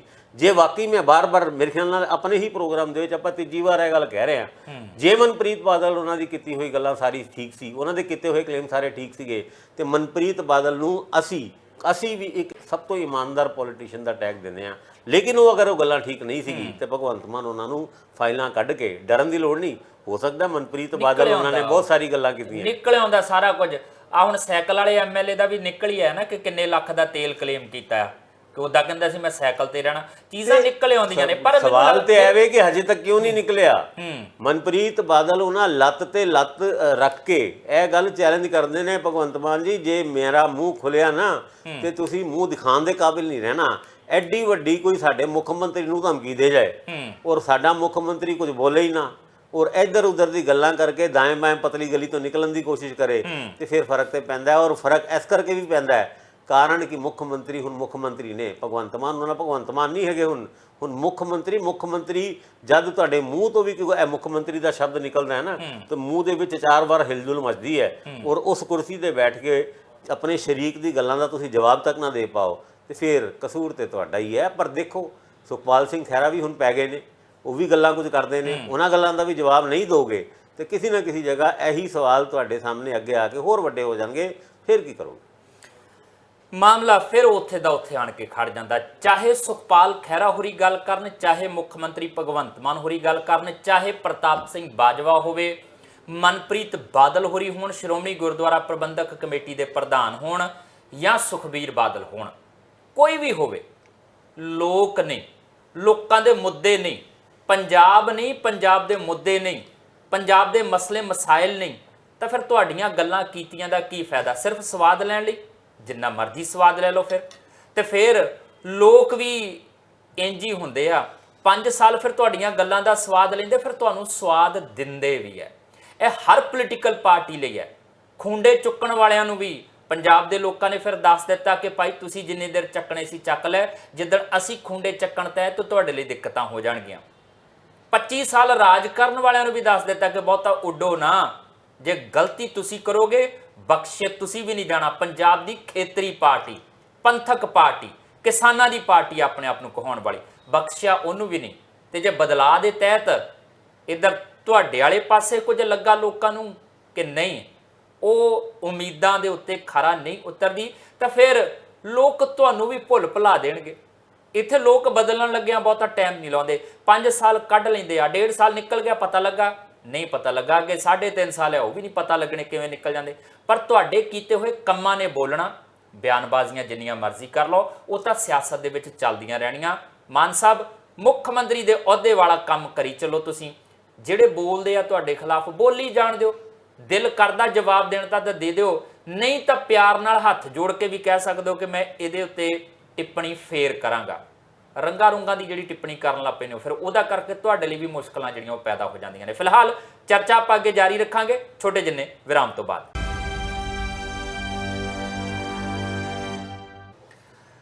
ਚਰਚਾ ਹੁਣ ਕਰਨੀ ਆ ਆਪਾਂ ਸਮ੍ਰਿਤੀ ਇਰਾਨੀ ਦੀ। ਸਮ੍ਰਿਤੀ ਇਰਾਨੀ ਤੇਜ਼ ਤਰਾਰ ਲੀਡਰ ਔਰ ਪਹਿਲੇ ਪਹਿਲ ਤਾਂ ਤਾਕਤ ਹੀ ਬੜੀ ਮਿਲੀ। HRD ਮਿਨਿਸਟਰੀ ਇਹ ਸਭ ਤੋਂ ਤਗੜੇ ਅਹੁਦਿਆਂ ਦੇ ਵਿੱਚੋਂ ਇੱਕ ਸੀ, ਪਰ ਉਹਦੇ ਤੋਂ ਬਾਅਦ ਹੌਲੀ ਹੌਲੀ ਜਿਹੜਾ ਉਹ ਤਾਕਤ ਘਟਦੀ ਗਈ। ਮਹਿਲਾ ਵਿਕਾਸ ਮੰਤਰਾਲਾ ਹੁਣ ਇਸ ਵੇਲੇ ਸਮ੍ਰਿਤੀ ਇਰਾਨੀ ਕੋਲ ਹੈਗਾ ਔਰ ਤਿੱਖਾ ਮੁਕਾਬਲਾ ਰਾਹੁਲ ਗਾਂਧੀ ਨਾਲ। ਇਸ ਵਾਰ ਦੀ ਜਿਹੜਾ ਮੌਨਸੂਨ ਇਜਲਾਸ ਸੀਗਾ ਇਹਦੇ ਵਿੱਚ ਵੀ ਜਿਸ ਤਰੀਕੇ ਨਾਲ ਸਮ੍ਰਿਤੀ ਇਰਾਨੀ ਨੇ ਫਲਾਈਂਗ ਕਿਸ ਦਾ ਰੌਲਾ ਪਾਇਆ ਸੀ ਨਾ, ਲੋਕ ਬੜੇ ਹੈਰਾਨ ਸੀ ਆ ਕਿੱਥੋਂ ਨਿਕਲ ਕੇ ਆ ਗਿਆ ਮੁੱਦਾ, ਇਹਨਾਂ ਦਾ ਤਾਂ ਕੁਝ ਹੋਇਆ ਹੀ ਨਹੀਂ। ਤੇ ਹੁਣ ਰਾਹੁਲ ਗਾਂਧੀ ਦੇ ਅਮੇਠੀ ਤੋਂ ਚੋਣ ਮੈਦਾਨ 'ਚ ਉਤਰਨ ਦੀਆਂ ਚਰਚਾਵਾਂ, ਤੇ ਅਮੇਠੀ ਦੀ ਜਿਹੜੀ ਆਵਾਜ਼ ਆ ਉਹ ਆਵਾਜ਼ ਇਸ ਤਰੀਕੇ ਦੀ ਹੈ ਕਿ ਉੱਥੋਂ ਲੋਕ ਕਹਿ ਰਹੇ ਆ ਕਿ ਨਹੀਂ ਅਸੀਂ ਵਾਪਸ ਫਿਰ ਪਰਤਾਂਗੇ ਰਾਹੁਲ ਗਾਂਧੀ ਵੱਲ। ਭਾਸਕਰ ਸਾਹਿਬ ਇਹ ਯੂਪੀ ਦੇ ਜਿਹੜੇ ਤਾਜ਼ਾ ਇਹਨਾਂ ਨੇ ਪ੍ਰਧਾਨ ਬਣਾਏ ਆ ਅਜੇ ਰਾਏ ਹੋਰੀ, ਉਹਨਾਂ ਨੇ ਕੱਲ ਬਿਆਨ ਦਿੱਤਾ, ਕਹਿੰਦੇ ਆ ਰਹੇ ਆ ਅਮੇਠੀ ਤੋਂ ਚੋਣ ਲੜਨ ਲਈ ਰਾਹੁਲ ਗਾਂਧੀ ਹੋਰੀ। ਤੇ ਇਹ ਆਪਣੇ ਆਪ ਦੇ ਵਿੱਚ ਸੰਕੇਤ ਹੈਗਾ ਆ ਕਿ ਰਾਹੁਲ ਗਾਂਧੀ ਨੇ ਕੱਦ ਤਾਂ ਆਪਣਾ ਵੱਡਾ ਕੀਤਾ, ਇਹਦੇ 'ਚ ਕੋਈ ਸ਼ੱਕ ਨਹੀਂ ਆ। ਔਰ ਅਮੇਠੀ ਦੇ ਵਿੱਚੋਂ ਆਵਾਜ਼ਾਂ ਵੀ ਆ ਰਹੀਆਂ ਨੇ, ਉਹ ਕਹਿੰਦੇ ਸਾਡੀ ਪੁੱਛ ਪ੍ਰਤੀ ਇਨ ਬਿਨ ਉਹੀ ਆ ਭਾਸਕਰ ਸਾਹਿਬ, ਜਿੱਦਾਂ ਇੱਥੇ ਸੁਖਬੀਰ ਬਾਦਲ ਕਹਿੰਦੇ ਹੁੰਦੇ ਸੀ ਨਾ ਕਿ ਜਲਾਲਾਬਾਦ ਵਾਲਿਆਂ ਦੀ ਟੌਰ ਆ, ਜਦੋਂ ਉਹ ਉਪ ਮੁੱਖ ਮੰਤਰੀ ਹੋਇਆ ਕਰਦੇ ਸੀਗੇ, ਜਲਾਲਾਬਾਦ ਵਾਲਿਆਂ ਦੀ ਟੌਰ ਆ, ਕਿਤੇ ਜਾਂਦੇ ਆ ਕਿਤੇ ਨਾਕੇ ਤੇ ਰੋਕ ਲੈਂਦੇ, ਇਹਨਾਂ ਨੂੰ ਪੁੱਛਦੇ ਆ ਕਿੱਥੋਂ ਆ, ਕਹਿੰਦੇ ਜਲਾਲਾਬਾਦ ਤੋਂ। ਅੱਛਾ ਉਪ ਮੁੱਖ ਮੰਤਰੀ ਦੇ ਹਲਕੇ ਤੋਂ, ਜਾਓ ਤੁਹਾਡੇ ਨਹੀਂ ਕਾਗਜ਼ ਚੈੱਕ ਕਰਨੇ। ਅਮੇਠੀ ਵਾਲਿਆਂ ਨਾਲ ਵੀ ਇਦਾਂ ਹੀ ਸੀ, ਕਹਿੰਦੇ ਕੰਮ ਬੜੇ ਹੁੰਦੇ ਸੀਗੇ, ਹੁਣ ਤਾਂ ਪੁੱਛਿਆ ਨਹੀਂ ਕਿਸੇ ਨੇ, ਦੱਸਿਆ ਨਹੀਂ ਕਿਸੇ ਨੇ। ਇਸ ਕਰਕੇ ਹਵਾ ਬਦਲਦੀ ਨਜ਼ਰ ਆ ਰਹੀ ਹੈ। ਤੇ ਫਿਰ ਮੰਨ ਲਿਆ ਜਾਵੇ ਸਮ੍ਰਿਤੀ ਇਰਾਨੀ ਦੀ ਇਸ ਵਾਰ 24 ਦੇ ਵਿੱਚ ਰੁਖਸਤੀ ਹੋ ਜਾਏਗੀ, ਭਾਵੇਂ ਭਾਜਪਾ ਦੂਜੀ ਵਾਰੀ ਸੱਤਾ 'ਚ ਆ ਜਾਵੇ। ਸਮ੍ਰਿਤੀ ਇਰਾਨੀ ਕਦੀ ਸਿਲੰਡਰ ਸਿਰ ਤੇ ਚੱਕ ਕੇ ਮਹਿੰਗਾਈ ਦੇ ਖਿਲਾਫ ਵਿਰੋਧ ਕਰਦੀ ਹੁੰਦੀ ਸੀ। ਸਮ੍ਰਿਤੀ ਇਰਾਨੀ ਰਾਹੁਲ ਗਾਂਧੀ ਜਾਂ UPA ਸਰਕਾਰ ਦੀ ਜਦ ਹੁੰਦੀ ਸੀਗੀ ਤੇ ਸਰਕਾਰ ਦਾ ਪੁਰਜ਼ੋਰ ਵਿਰੋਧ ਪ੍ਰਦਰਸ਼ਨ ਕੋਈ ਵੀ ਇਦਾਂ ਦਾ ਨਹੀਂ ਹੁੰਦਾ ਸੀਗਾ ਜਿਹਦੇ ਵਿੱਚ ਸਮ੍ਰਿਤੀ ਇਰਾਨੀ ਦਿੱਲੀ ਦੀ ਸੜਕਾਂ ਦੇ ਉੱਤੇ ਆਪਣਾ ਕਿਸੇ ਵੀ ਗੱਲ ਦਾ ਵਿਰੋਧ ਅਗਰ ਪਾਰਟੀ ਨੇ ਉੱਠ ਕੇ ਉੱਥੇ ਨਾ ਨਜ਼ਰ ਆਏ ਜੀ। ਹੁਣ ਸਮ੍ਰਿਤੀ ਇਰਾਨੀ ਪਾਰਲੀਮੈਂਟ ਦੇ ਵਿੱਚ ਵੀ ਰਾਹੁਲ ਗਾਂਧੀ ਦਾ ਵਿਰੋਧ ਕਰਦੀ ਹੈ। ਹਾਲਾਂਕਿ ਸਮ੍ਰਿਤੀ ਇਰਾਨੀ ਜਦ ਪਹਿਲੀ ਵਾਰ ਅਮੇਠੀ ਤੋਂ ਇਲੈਕਸ਼ਨ ਲੜੀ ਸੀ 2004, ਫਿਰ 2009, ਫਿਰ 2014, 3 ਵਾਰ ਲਗਾਤਾਰ ਉਹ MP ਬਣੇ ਸੀਗੇ ਰਾਹੁਲ ਗਾਂਧੀ ਅਮੇਠੀ ਤੋਂ। ਤੇ ਉਸ ਤੋਂ ਬਾਅਦ 2019 ਦੇ ਵਿੱਚ ਸਮ੍ਰਿਤੀ ਇਰਾਨੀ 50,000 ਵੋਟਾਂ ਤੋਂ ਉੱਥੋਂ ਜਿੱਤ ਜਾਂਦੀ ਹੈ। ਹਾਲਾਤ ਇਹ ਵੇ ਕਿ ਸਮ੍ਰਿਤੀ ਇਰਾਨੀ ਔਰ ਰਾਹੁਲ ਗਾਂਧੀ ਉਹਨਾਂ ਦੀ ਆਪਸ ਦੀ ਮਾਫ ਕਰਨਾ ਮੈਂ ਗੱਲ ਟੋਕ ਰਿਹਾ, ਉਹਦੇ ਵਿੱਚ ਮੈਂ ਇੱਕ ਗੱਲ ਜੋੜ ਦੇਣਾ, ਉਹ ਵੀ ਕਾਰਨ ਇਹ ਦੱਸਿਆ ਜਾ ਰਿਹਾ ਕਿ ਜਿਹੜਾ ਇੰਚਾਰਜ ਲਾਇਆ ਸੀ ਨਾ ਉਸ ਸਮੇਂ ਚੋਣ ਦੇ ਲਈ ਬੰਦਾ ਬਾਹਰੋਂ ਲਿਆ ਕੇ ਕਾਂਗਰਸ ਨੇ ਲਾਤਾ ਸੀ, ਜਿਹਨੂੰ ਲੈ ਕੇ ਕਈ ਤਰੀਕੇ ਦੇ ਕਿੰਤੂ ਪਰੰਤੂ ਸੀ। ਜਿਹੜਾ ਪਹਿਲਾਂ ਕਰਦਾ ਹੁੰਦਾ ਸੀ ਮੈਨੇਜ ਚੋਣ, ਉਹ ਬੰਦਾ ਹਟਾਤਾ ਸੀਗਾ ਔਰ ਕਹਿੰਦੇ ਜੇ ਉਹੀ ਰਹਿੰਦਾ ਤਾਂ ਫਿਰ ਸਮ੍ਰਿਤੀ ਇਰਾਨੀ ਅਗਲੀ ਵਾਰ ਵੀ ਨਹੀਂ ਜਿੱਤਣੀ ਸੀਗੀ। ਦੇਖੋ ਜਿਸ ਤਰੀਕੇ ਨਾਲ ਆ ਜਿਹੜੀ ਅਮੇਠੀ ਦੀ ਟੱਕਰ ਆ, ਅਮੇਠੀ ਕਾਂਗਰਸ ਜਾਂ ਗਾਂਧੀ ਪਰਿਵਾਰ ਦੀ ਇੱਕ ਪਰਸਨਲ ਸੀਟ ਕਰਕੇ 3 ਸੀਟਾਂ ਦਾ ਇਹਨਾਂ ਦੀ ਪਰਸਨਲ ਸੀਟਾਂ ਦੇ ਤੌਰ ਤੇ ਗਿਣੀ ਜਾਂਦੀ ਹੈ। ਰਾਏ ਬਰੇਲੀ ਜਿੱਥੋਂ ਇੰਦਰਾ ਗਾਂਧੀ ਖੁਦ ਇਲੈਕਸ਼ਨ ਸੋਨੀਆ ਗਾਂਧੀ ਵੀ ਲੜਦੀ ਸੀ, ਪ੍ਰਿਯੰਕਾ ਗਾਂਧੀ ਵੀ ਲੜ ਚੁੱਕੀ ਸੀ। ਤੇ ਹੁਣ ਆ ਜਿਹੜੇ ਅਮੇਠੀ ਦੀ ਸੀਟ ਦੇ ਵਿੱਚ ਜਿੱਥੇ ਰਾਜੀਵ ਗਾਂਧੀ ਉਹਨਾਂ ਇਲੈਕਸ਼ਨ ਲੜਦੇ ਸੀ, ਸੁਲਤਾਨਪੁਰ ਜ਼ਿਲ੍ਹੇ ਦੇ ਵਿੱਚ ਇਹ ਪੈਂਦਾ ਹੈ UP ਦੇ, ਔਰ ਇੱਥੋਂ ਗਾਂਧੀ ਪਰਿਵਾਰ ਘਰ ਘਰ ਪਹੁੰਚਿਆ ਹੋਇਆ ਸੀ। ਐਤਕੀ ਸਮ੍ਰਿਤੀ ਇਰਾਨੀ ਵਾਸਤੇ ਬਹੁਤ ਵੱਡੀ ਚੁਣੌਤੀ ਹੈ। ਅਜੇ ਰਾਏ ਉਹਨਾਂ ਜਿਹੜੇ UP ਦੇ ਨਵੇਂ ਅਧਿਕਸ਼ ਬਣ ਕੇ ਕੱਲ 에ਅਰਪੋਰਟ ਤੋਂ UP ਦੇ ਵਿੱਚ ਜਾ ਰਹੇ ਸੀਗੇ ਤੇ ਉਹਨਾਂ ਨੇ ਸਭ ਤੋਂ ਪਹਿਲੇ ਜਾ ਕੇ ਐਲਾਨ ਕਰਤਾ ਆ ਰਿਹਾ ਟਾਈਗਰ ਇਜ਼ ਬੈਕ। ਹਾਲਾਂਕਿ ਇਹ ਗੱਲ ਕਹੀ ਨਹੀਂ, ਲੇਕਿਨ ਲਹਿਜ਼ਾ ਆਈ ਸੀਗਾ ਕਿ ਟਾਈਗਰ ਇਜ਼ ਬੈਕ ਤੇ ਅਮੇਠੀ ਤੋਂ ਹੁਣ ਦੁਬਾਰਾ ਜਾਂ ਅਗਲੀ ਵਾਰ ਜਿਹੜਾ 2024 ਦੇ ਇਲੈਕਸ਼ਨ ਨੇ ਉਹ ਰਾਹੁਲ ਗਾਂਧੀ ਉਹਨਾਂ ਲੜਨਗੇ। ਪਿਛਲੇ ਦਿਨਾਂ ਦੇ ਵਿੱਚ ਕੁਝ ਗੱਲਾਂ ਇੱਦਾਂ ਦੀ ਵੀ ਤੁਰੀ ਸੀਗੀ ਕਿ ਉੱਥੋਂ ਪ੍ਰਿਯੰਕਾ ਗਾਂਧੀ ਐਤਕੀ ਇਲੈਕਸ਼ਨ ਲੜ ਸਕਦੀ ਹੈ। ਪ੍ਰਿਯੰਕਾ ਗਾਂਧੀ ਹੁਣ ਰਾਏ ਬਰੇਲੀ ਤੋਂ ਇਲੈਕਸ਼ਨ ਲੜਨਗੀ, ਇੱਦਾਂ ਦੀ ਵੀ ਕਨਸੋ ਨਿਕਲ ਕੇ ਆ ਰਹੀ ਹੈ। ਪਰ ਅਜੇ ਜਿਹੜੇ ਰਾਏ ਨੇ ਉਹਨਾਂ ਦੀ ਗੱਲ ਸੁਣੀਏ ਤੇ ਉਹਨਾਂ ਨੇ ਅਪੀਲ ਕੀਤੀ ਪ੍ਰਿਯੰਕਾ ਗਾਂਧੀ ਉਹਨਾਂ ਨੂੰ ਕਿ ਤੁਸੀਂ ਵਾਰਾਣਸੀ ਤੋਂ ਇਲੈਕਸ਼ਨ ਲੜੋ ਜਿੱਥੋਂ ਨਰਿੰਦਰ ਮੋਦੀ ਉਹਨਾਂ MP ਹੈਗੇ ਨੇ। ਔਰ ਹੁਣ ਇਹ ਗੱਲ ਕਿੰਨੀ ਕੁ ਸਹੀ ਜਾਂਦੀ ਹੈ, ਯਾਦ ਕਰੋ ਪਿਛਲੇ ਦਿਨਾਂ ਦੇ ਵਿੱਚ ਰੋਬਰਟ ਵਾਡਰਾ ਉਹਨਾਂ ਨੇ ਇੱਕ ਬਿਆਨ ਦਿੱਤਾ ਸੀਗਾ ਕਿ ਪ੍ਰਿਯੰਕਾ ਗਾਂਧੀ ਜਿਹੜੀ ਦੇਸ਼ ਦੀ ਰਾਜਨੀਤੀ ਦੇ ਵਿੱਚ ਜਾਂ ਪਾਰਲੀਮੈਂਟ ਦੇ ਵਿੱਚ ਪਾਰਟੀ ਵਾਸਤੇ ਜ਼ਿਆਦਾ ਕਾਮਯਾਬ ਹੋ ਸਕਦੀ ਹੈ। ਉਸ ਤਰੀਕੇ ਨਾਲ ਔਰ ਇਹ ਵੀ ਨਾਲ ਕਿਹਾ ਸੀ ਬਨਾਰਸ ਤੋਂ ਵੀ ਚੋਣ ਲੜ ਸਕਦੀ ਹੈ, ਬਨਾਰਸ ਤੋਂ ਵੀ ਚੋਣ ਲੜ ਸਕਦੀ ਹੈ। ਔਰ ਇਹ ਗੱਲਾਂ ਹੁਣ ਅੱਗੇ ਤੁਰ ਰਹੀਆਂ। ਹੁਣ BJP ਵਾਸਤੇ ਭਾਵੇਂ BJP ਜਾਂ ਪ੍ਰਧਾਨ ਮੰਤਰੀ ਆਪ ਕਹਿਣ ਕਿ ਆਏਗਾ ਤਾਂ ਮੋਦੀ, ਲੇਕਿਨ ਪ੍ਰਧਾਨ ਮੰਤਰੀ ਦਾ ਇਹ ਗੱਲ ਕਹਿਣਾ ਕਿ ਮੈਂ ਅਗਲੇ ਸਾਲ ਵੀ ਝੰਡਾ ਇੱਥੋਂ ਫਹਰਾਊਂਗਾ, ਪ੍ਰਧਾਨ ਮੰਤਰੀ ਨੇ ਇਹ ਗੱਲ ਨਹੀਂ ਕਲੀਅਰ ਕੀਤੀ ਕਿ ਅਗਲੇ 5 ਸਾਲ ਯਾਨੀ ਅਗਲੇ ਸਾਲ ਉਹ ਝੰਡਾ ਫਹਰਾਣਗੇ। ਜੇ ਬਣ ਵੀ ਜਾਂਦੇ ਨੇ ਪ੍ਰਧਾਨ ਮੰਤਰੀ ਤੇ 75 ਸਾਲ ਦੀ ਉਮਰ 2 ਕੁ ਸਾਲ ਦੇ ਕਾਰਜਕਾਲ ਤੋਂ ਬਾਅਦ ਪੂਰੀ ਹੋ ਜਾਏਗੀ, ਫਿਰ ਉਹਨਾਂ ਨੂੰ ਹਟਣਾ ਪੈ ਸਕਦਾ ਹੈ। ਇਹ ਸਾਰੀ ਗੱਲਾਂ ਹੁਣ ਅੱਗੇ ਚੱਲ ਰਹੀ ਹੈ। ਔਰ UP ਦੇ ਵਿੱਚ ਕੰਪਰੋਮਾਈਜ਼ ਵੀ ਹੋਣ ਲੱਗ ਪਿਆ। ਪਤਾ ਲੱਗਾ ਕਿ ਉਹ ਜਿਹੜੇ ਕੈਂਡੀਡੇਟ ਅਨਾਉਂਸ ਕੀਤੇ ਆ ਨਾ, ਜਿਹੜੇ ਹੁਣ ਪਹਿਲਾਂ ਹੀ ਐਡਵਾਂਸ ਤਰੀਕਾਂ ਤੋਂ ਪਹਿਲਾਂ ਅਨਾਉਂਸ ਕਰਦੇ, ਉਹਦੇ ਵਿੱਚ ਇੱਕ ਕੈਂਡੀਡੇਟ 75 ਸਾਲ ਤੋਂ ਉੱਪਰ ਦਾ ਬੰਦਾ ਹੈਗਾ ਸਿੰਧਿਆ ਦਾ। ਫਿਰ ਇਹਦਾ ਮਤਲਬ ਕੰਮ ਸ਼ੁਰੂ ਹੋ ਗਿਆ ਹੈ। ਮਤਲਬ ਜਿਹੜਾ 2024 ਦੇ ਇਲੈਕਸ਼ਨ ਜਿੱਤਣ ਤੋਂ ਬਾਅਦ ਵੀ ਜਿਸ ਤਰੀਕੇ ਦੀ ਸੰਭਾਵਨਾ ਸੀਗੀ ਕਿ BJP ਦੇ ਵਿੱਚ 75 ਸਾਲ ਤੋਂ ਉੱਤੇ ਉਮਰ ਵਾਲੇ ਜਿਹਦੇ ਸਾਡੇ ਕੈਪਟਨ ਅਮਰਿੰਦਰ ਸਿੰਘ ਹੋਣਾ ਉੱਦਾਂ ਤੇ ਜਵਾਨ ਹੈਗੇ ਨੇ, ਪਰ 75 ਸਾਲ ਤੋਂ ਵੱਧ ਹੋਣ ਦੀ ਵਜ੍ਹਾ ਨਾਲ ਉਹਨਾਂ ਦਾ ਨਾ ਤੇ ਸੈਂਟਰਲ ਕੈਬਨਿਟ ਦੇ ਵਿੱਚ ਨਾ ਆਇਆ। ਹੁਣ ਗਵਰਨਰ ਸਾਹਿਬ ਦੀ ਤੇ ਪੋਸਟ ਇਦਾਂ ਦੀ ਹੁੰਦੀ ਆ, ਉੱਥੇ ਤੇ ਇਦਾਂ ਦੇ ਬੰਦੇ ਜੱਜਦੇ ਨੇ, ਉੱਥੇ ਵੀ ਹਜੇ ਕੈਪਟਨ ਸਾਹਿਬ ਨੂੰ ਕਿਸੇ ਜਗ੍ਹਾ ਸਜਾਇਆ ਨਹੀਂ ਗਿਆ। ਲੇਕਿਨ ਹੁਣ ਇਹ ਸਾਰੀ ਗੱਲਾਂ ਦੇ ਵਿੱਚ ਅਮੇਠੀ ਦੇ ਵਿੱਚ ਸਿਆਸੀ ਸਟੇਜ ਤਕਰੀਬਨ ਸੱਜ ਚੁੱਕੀ ਹੈ।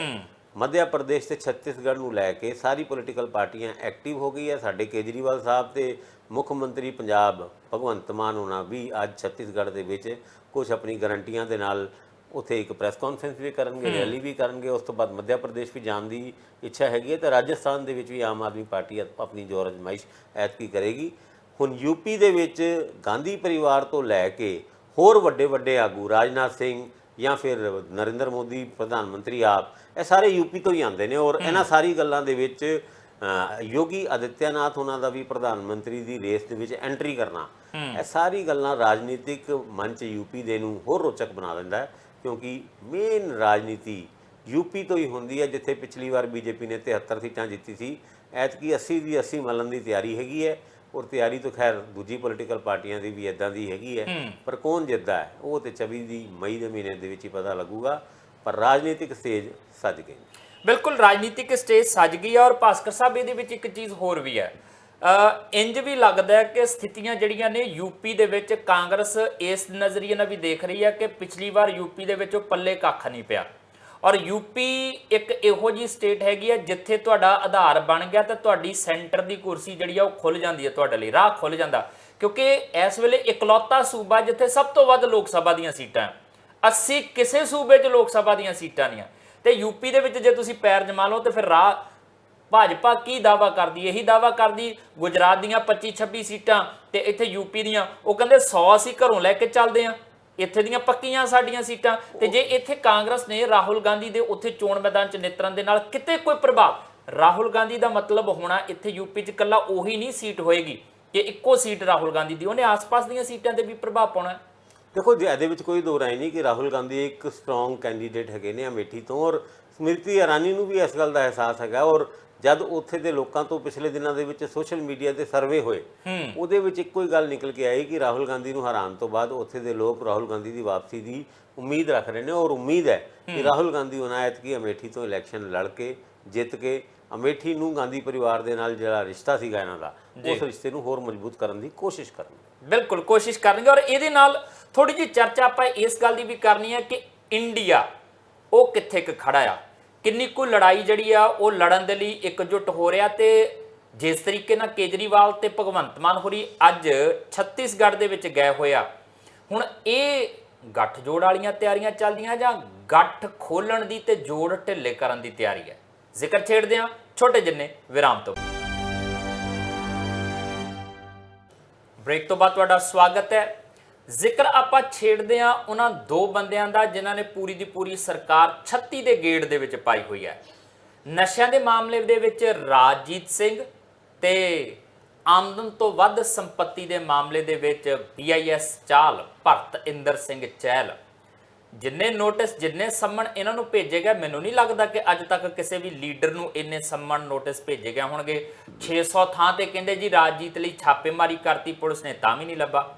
ਭਾਸਕਰ ਸਾਹਿਬ, ਇਹ ਆਪਣੇ ਆਪ ਦੇ ਵਿੱਚ ਦਿਲਚਸਪ ਗੱਲ ਹੈ ਕਿ ਇਹ ਬੰਦੇ ਹੀ ਇੰਨੇ ਪਾਵਰਫੁਲ ਹੈ, ਇੰਨੇ ਚਲਾਕ ਹੈਗੇ ਕਿ ਹੱਥੇ ਨਹੀਂ ਚੜ ਰਹੇ ਸੱਤਾ ਦੇ ਜਾਂ ਵਿਜੀਲੈਂਸ ਦੇ ਜਾਂ ਪੁਲਿਸ ਦੇ, ਜਾਂ ਫਿਰ ਇਹਨਾਂ ਨੂੰ ਫੜਨਾ ਨਹੀਂ ਚਾਹੁੰਦੀ ਪੁਲਿਸ ਤੇ ਵਿਜੀਲੈਂਸ, ਕਿਤੇ ਕੋਈ ਦਬਾਅ ਹੈਗਾ, ਕੁਝ ਨਾ ਕੁਝ ਤਾਂ ਹੈਗਾ, ਵਰਨਾ ਐਡਾ ਲੰਬਾ ਵਕਫਾ। ਦੇਖੋ ਜਿੱਥੇ ਤੱਕ ਰਾਜਜੀਤ ਦੀ ਗੱਲ ਹੈਗੀ ਆ, ਉਹਨੂੰ ਤੇ ਫੜਨ ਵਾਸਤੇ ਬਹੁਤ ਟਾਈਮ ਲੱਗਿਆ। ਔਰ ਤੁਹਾਨੂੰ ਯਾਦ ਹੋਏਗਾ ਜਦ ਰਾਜਜੀਤ ਦੇ ਖਿਲਾਫ ਜਿਹੜੇ STF ਦੇ ਮੁਖੀ ਸੀਗੇ ਹਰਪ੍ਰੀਤ ਸਿੰਘ ਸਿੱਧੂ, ਉਹ ਜਦ ਇਨਕੁਆਇਰੀ ਕਰ ਰਹੇ ਸੀਗੇ ਤੇ ਰਾਜਜੀਤ ਨੇ ਕੋਰਟ ਵਿੱਚ ਐਪਲੀਕੇਸ਼ਨ ਲਾਈ ਸੀ ਕਿ ਮੈਨੂੰ ਇਹਨਾਂ ਅਫਸਰਾਂ ਦੇ ਉੱਤੇ ਯਕੀਨ ਨਹੀਂ ਹੈਗਾ ਤੇ ਮੈਂ ਚਾਹੁੰਦਾ ਕਿ ਮੇਰੀ ਇਨਕੁਆਇਰੀ ਕੋਈ ਹੋਰ ਅਫਸਰ ਕਰੇ, ਕਿਉਂਕਿ ਹਰਪ੍ਰੀਤ ਸਿੱਧੂ ਉਹਨਾਂ ਦੀ ਮੇਰੇ ਨਾਲ ਲੱਗਦੀ ਹੈ। ਤੇ ਹਾਈ ਕੋਰਟ ਨੇ ਵੀ ਉਸ ਮੁੱਦੇ ਦੇ ਉੱਤੇ ਕਿਸੇ ਹੋਰ ਨੂੰ ਇੱਕ ਨਵੀਂ ਸਿੱਟ ਬਣਾ ਕੇ ਇਹ ਇਨਕੁਆਇਰੀ ਦਿੱਤੀ ਸੀਗੀ ਜੀ। ਉਹਨਾਂ 3 ਰਿਪੋਰਟਾਂ ਜਿਹੜੀ ਹਾਈ ਕੋਰਟ ਦੇ ਵਿੱਚ 2018 ਤੋਂ ਲੈ ਕੇ ਹੁਣੇ ਕੁਝ ਮਹੀਨੇ ਪਹਿਲੇ ਤੱਕ ਬੰਦ ਰਹੀ ਸੀ, ਸਿਧਾਰਥ ਚਟੋਪਾਧਿਆਏ ਹੋਰਾਂ ਵਾਲੀਆਂ, ਹਾਂ ਉਹ ਚੌਥੀ ਹੈ, ਉਹ ਚੌਥੀ ਵੀ ਰਿਪੋਰਟ ਹੈ ਸਿਧਾਰਥ ਚਟੋਪਾਧਿਆਏ ਦੀ। ਇੱਕ ਰਿਪੋਰਟ ਦਾ ਖੁੱਲ੍ਹਣਾ ਹਜੇ ਬਾਕੀ ਹੈ, ਜਿਹਦੇ ਵਿੱਚ ਫਾਰਮਰ DGP ਸਿਧਾਰਥ ਚਟੋਪਾਧਿਆਏ ਉਹਨਾਂ ਨੇ ਆਪਣੇ ਹੀ ਵਿਭਾਗ ਦੇ 2 ਹੋਰ ਫਾਰਮਰ DGP ਉਹਨਾਂ ਦੇ ਉੱਤੇ ਕੁਝ ਐਲੀਗੇਸ਼ਨ ਲਾਏ ਸੀ, ਜਿਨ੍ਹਾਂ ਵਿੱਚੋਂ ਇੱਕ ਤੇ ਹੁਣ NIA ਦੇ ਮੁਖੀ ਨੇ ਦਿਨਕਰ ਗੁਪਤਾ ਉਹਨਾਂ, ਔਰ ਦੂਜੇ ਸੁਰੇਸ਼ ਅਰੋੜਾ, ਉਹ ਇਨਫੋਰਮੇਸ਼ਨ ਕਮਿਸ਼ਨ ਦੇ ਹੈੱਡ ਨੇ। ਹੁਣ ਇਹ ਸਾਰੀ ਗੱਲਾਂ ਦੇ ਉੱਤੇ ਰਾਜਜੀਤ ਉਹਨਾਂ ਨੂੰ ਕੱਲ ਕੋਰਟ ਨੇ, ਮੋਹਾਲੀ ਕੋਰਟ ਨੇ ਇੱਕ ਵੱਡਾ ਝਟਕਾ ਦਿੱਤਾ ਜਦ ਉਹਨਾਂ ਨੂੰ ਪ੍ਰੋਕਲੇਮਡ ਅਫੈਂਡਰ ਯਾਨੀ ਭਗੌੜਾ ਕਰਾਰ ਦਿੱਤਾ। ਉਸ ਤੋਂ ਪਹਿਲੇ ਉਹਨਾਂ ਦੀ तमाम ਉਹ ਦਲੀਲਾਂ ਨੂੰ ਰਿਜੈਕਟ ਕਰਦੇ ਹੋਏ ਹਾਈ ਕੋਰਟ ਤੱਕ ਨੇ ਉਹਨਾਂ ਨੂੰ ਇੱਕ ਇਨਵੈਸਟੀਗੇਸ਼ਨ ਜੁਆਇਨ ਕਰਨ ਦਾ ਇੱਕ ਤਰੀਕੇ ਨਾਲ ਇਨਸਟਰਕਸ਼ਨ ਦਿੱਤੀ ਸੀਗੀ, ਜੋ ਕਿ ਉਹਨਾਂ ਨੇ ਨਹੀਂ ਮੰਨੀ। ਪਰ ਹੁਣ ਵੀ ਜਦ ਉਹਨਾਂ ਨੂੰ ਭਗੌੜਾ ਕਰਾਰ ਦਿੱਤਾ ਜਾ ਰਿਹਾ ਸੀਗਾ ਤੇ ਰਾਜਜੀਤ ਉਹਨਾਂ ਦੇ ਵਕੀਲ ਨੇ ਸਿਰਫ ਇਹੀ ਦਲੀਲ ਦਿੱਤੀ ਕਿ ਹਜੇ ਸਾਡੇ ਕੋਲ ਸੁਪਰੀਮ ਕੋਰਟ ਦਾ ਰਸਤਾ ਬਾਕੀ ਹੈ। ਪਰ ਕੋਰਟ ਨੇ ਇੱਕ ਨਹੀਂ ਮੰਨੀ, ਪ੍ਰੋਕਲੇਮਡ ਅਫੈਂਡਰ ਡਿਕਲੇਅਰ ਕਰਦੇ ਹੋਏ ਉਹਨਾਂ ਦੀ ਪ੍ਰਾਪਰਟੀਆਂ ਨੂੰ ਅਟੈਚ ਕਰਕੇ, ਆਇਡੈਂਟੀਫਾਈ ਕਰਕੇ ਉਹਨਾਂ ਨੂੰ ਅਟੈਚ ਕਰਨ ਦੀ ਵੀ ਗੱਲ ਕੱਲ ਕੋਰਟਾਂ ਦੇ ਵਿੱਚ ਹੋਈਆਂ। ਦੂਜੀ ਗੱਲ ਤੁਸੀਂ ਕਰ ਰਹੇ ਹੋ ਭਰਤਿੰਦਰ ਸਿੰਘ ਚਾਲ, ਜਿਨ੍ਹਾਂ ਦੀ ਕਦੀ ਤੂਤੀ ਬੋਲਦੀ ਹੁੰਦੀ ਸੀ ਉਸ ਵਿਜੀਲੈਂਸ ਡਿਪਾਰਟਮੈਂਟ ਦੇ ਵਿੱਚ, ਜਿਸ ਵਿਜੀਲੈਂਸ ਡਿਪਾਰਟਮੈਂਟ ਦੇ ਸੱਦੇ ਨੂੰ ਨਜ਼ਰਅੰਦਾਜ਼ ਕਰਦੇ ਹੋਏ ਉਹ ਅੱਜ ਕੱਲ੍ਹ ਨਜ਼ਰ ਜਿਹਨੂੰ ਕਹੀਏ ਕਿ ਭੱਜੇ ਹੋਏ ਨੇ। ਔਰ ਉਹਨਾਂ ਨੂੰ ਫੜਨ ਵਾਸਤੇ 6 ਟੀਮਾਂ ਵਿਜੀਲੈਂਸ ਬਿਊਰੋ ਨੇ ਵੀ ਬਣਾਈ ਹੈ ਤੇ ਪੁਲਿਸ ਨੇ ਵੀ ਬਣਾਈ ਹੈ। ਉਹ ਦਿੱਲੀ, ਪਟਿਆਲਾ, ਹਿਮਾਚਲ ਪ੍ਰਦੇਸ਼ ਜਾਂ ਜਿੱਥੇ ਉਹਨਾਂ ਦੇ ਠਿਕਾਣੇ ਹੋ ਸਕਦੇ ਨੇ ਉਹਨਾਂ ਦੇ ਉੱਤੇ ਛਾਪਾ ਮਾਰ ਕੇ ਉਹਨਾਂ ਨੂੰ ਫੜਨ ਦੀ ਕੋਸ਼ਿਸ਼ ਕੀਤੀ ਜਾ ਰਹੀ ਹੈ। ਅਲ-ਕਜ਼ਾਰ ਨਾਮ ਦਾ ਉਹਨਾਂ ਦਾ ਮੈਰਿਜ ਪੈਲੇਸ, ਜਸਵੀਰ ਜੀ ਦੇ ਦੇਖਣ ਦਾ ਮੌਕਾ ਮਿਲੇ ਤੇ ਸ਼ਾਇਦ ਪੰਜਾਬ ਦੇ ਵਿੱਚ ਇੰਨਾ ਵਧੀਆ ਮੈਰਿਜ ਪੈਲੇਸ ਕੋਈ ਹੋਰ ਨਹੀਂ ਬਣਿਆ ਹੋਇਆ, ਔਰ ਨਾ ਹੀ ਇੱਦਾਂ ਦਾ ਹੈਗਾ ਅਲ-ਕਜ਼ਾਰ ਜਿੱਦਾਂ ਦੁਬਈ ਜਾਂ ਸਾਊਦੀ ਦੇ ਵਿੱਚ ਕੋਈ ਇੱਕ ਮਹਿਫਿਲ ਵਾਲਾ ਇੱਕ ਬਹੁਤ ਵਧੀਆ ਜਗ੍ਹਾ ਹੋਏ।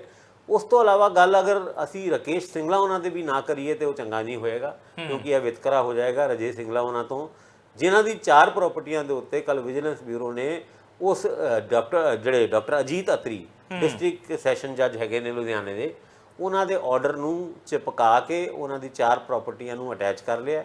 6 ਹੋਰ ਪ੍ਰਾਪਰਟੀਜ਼ ਉਹਨਾਂ ਦੀ ਆਇਡੈਂਟੀਫਾਈ ਹੋ ਗਈ ਹੈ। ਫਿਲਹਾਲ ਉਹਨਾਂ ਦੇ ਪਾਸਪੋਰਟ ਦੇ ਉੱਤੇ LOC ਤੇ ਲੱਗੀ ਗਈ ਹੈ।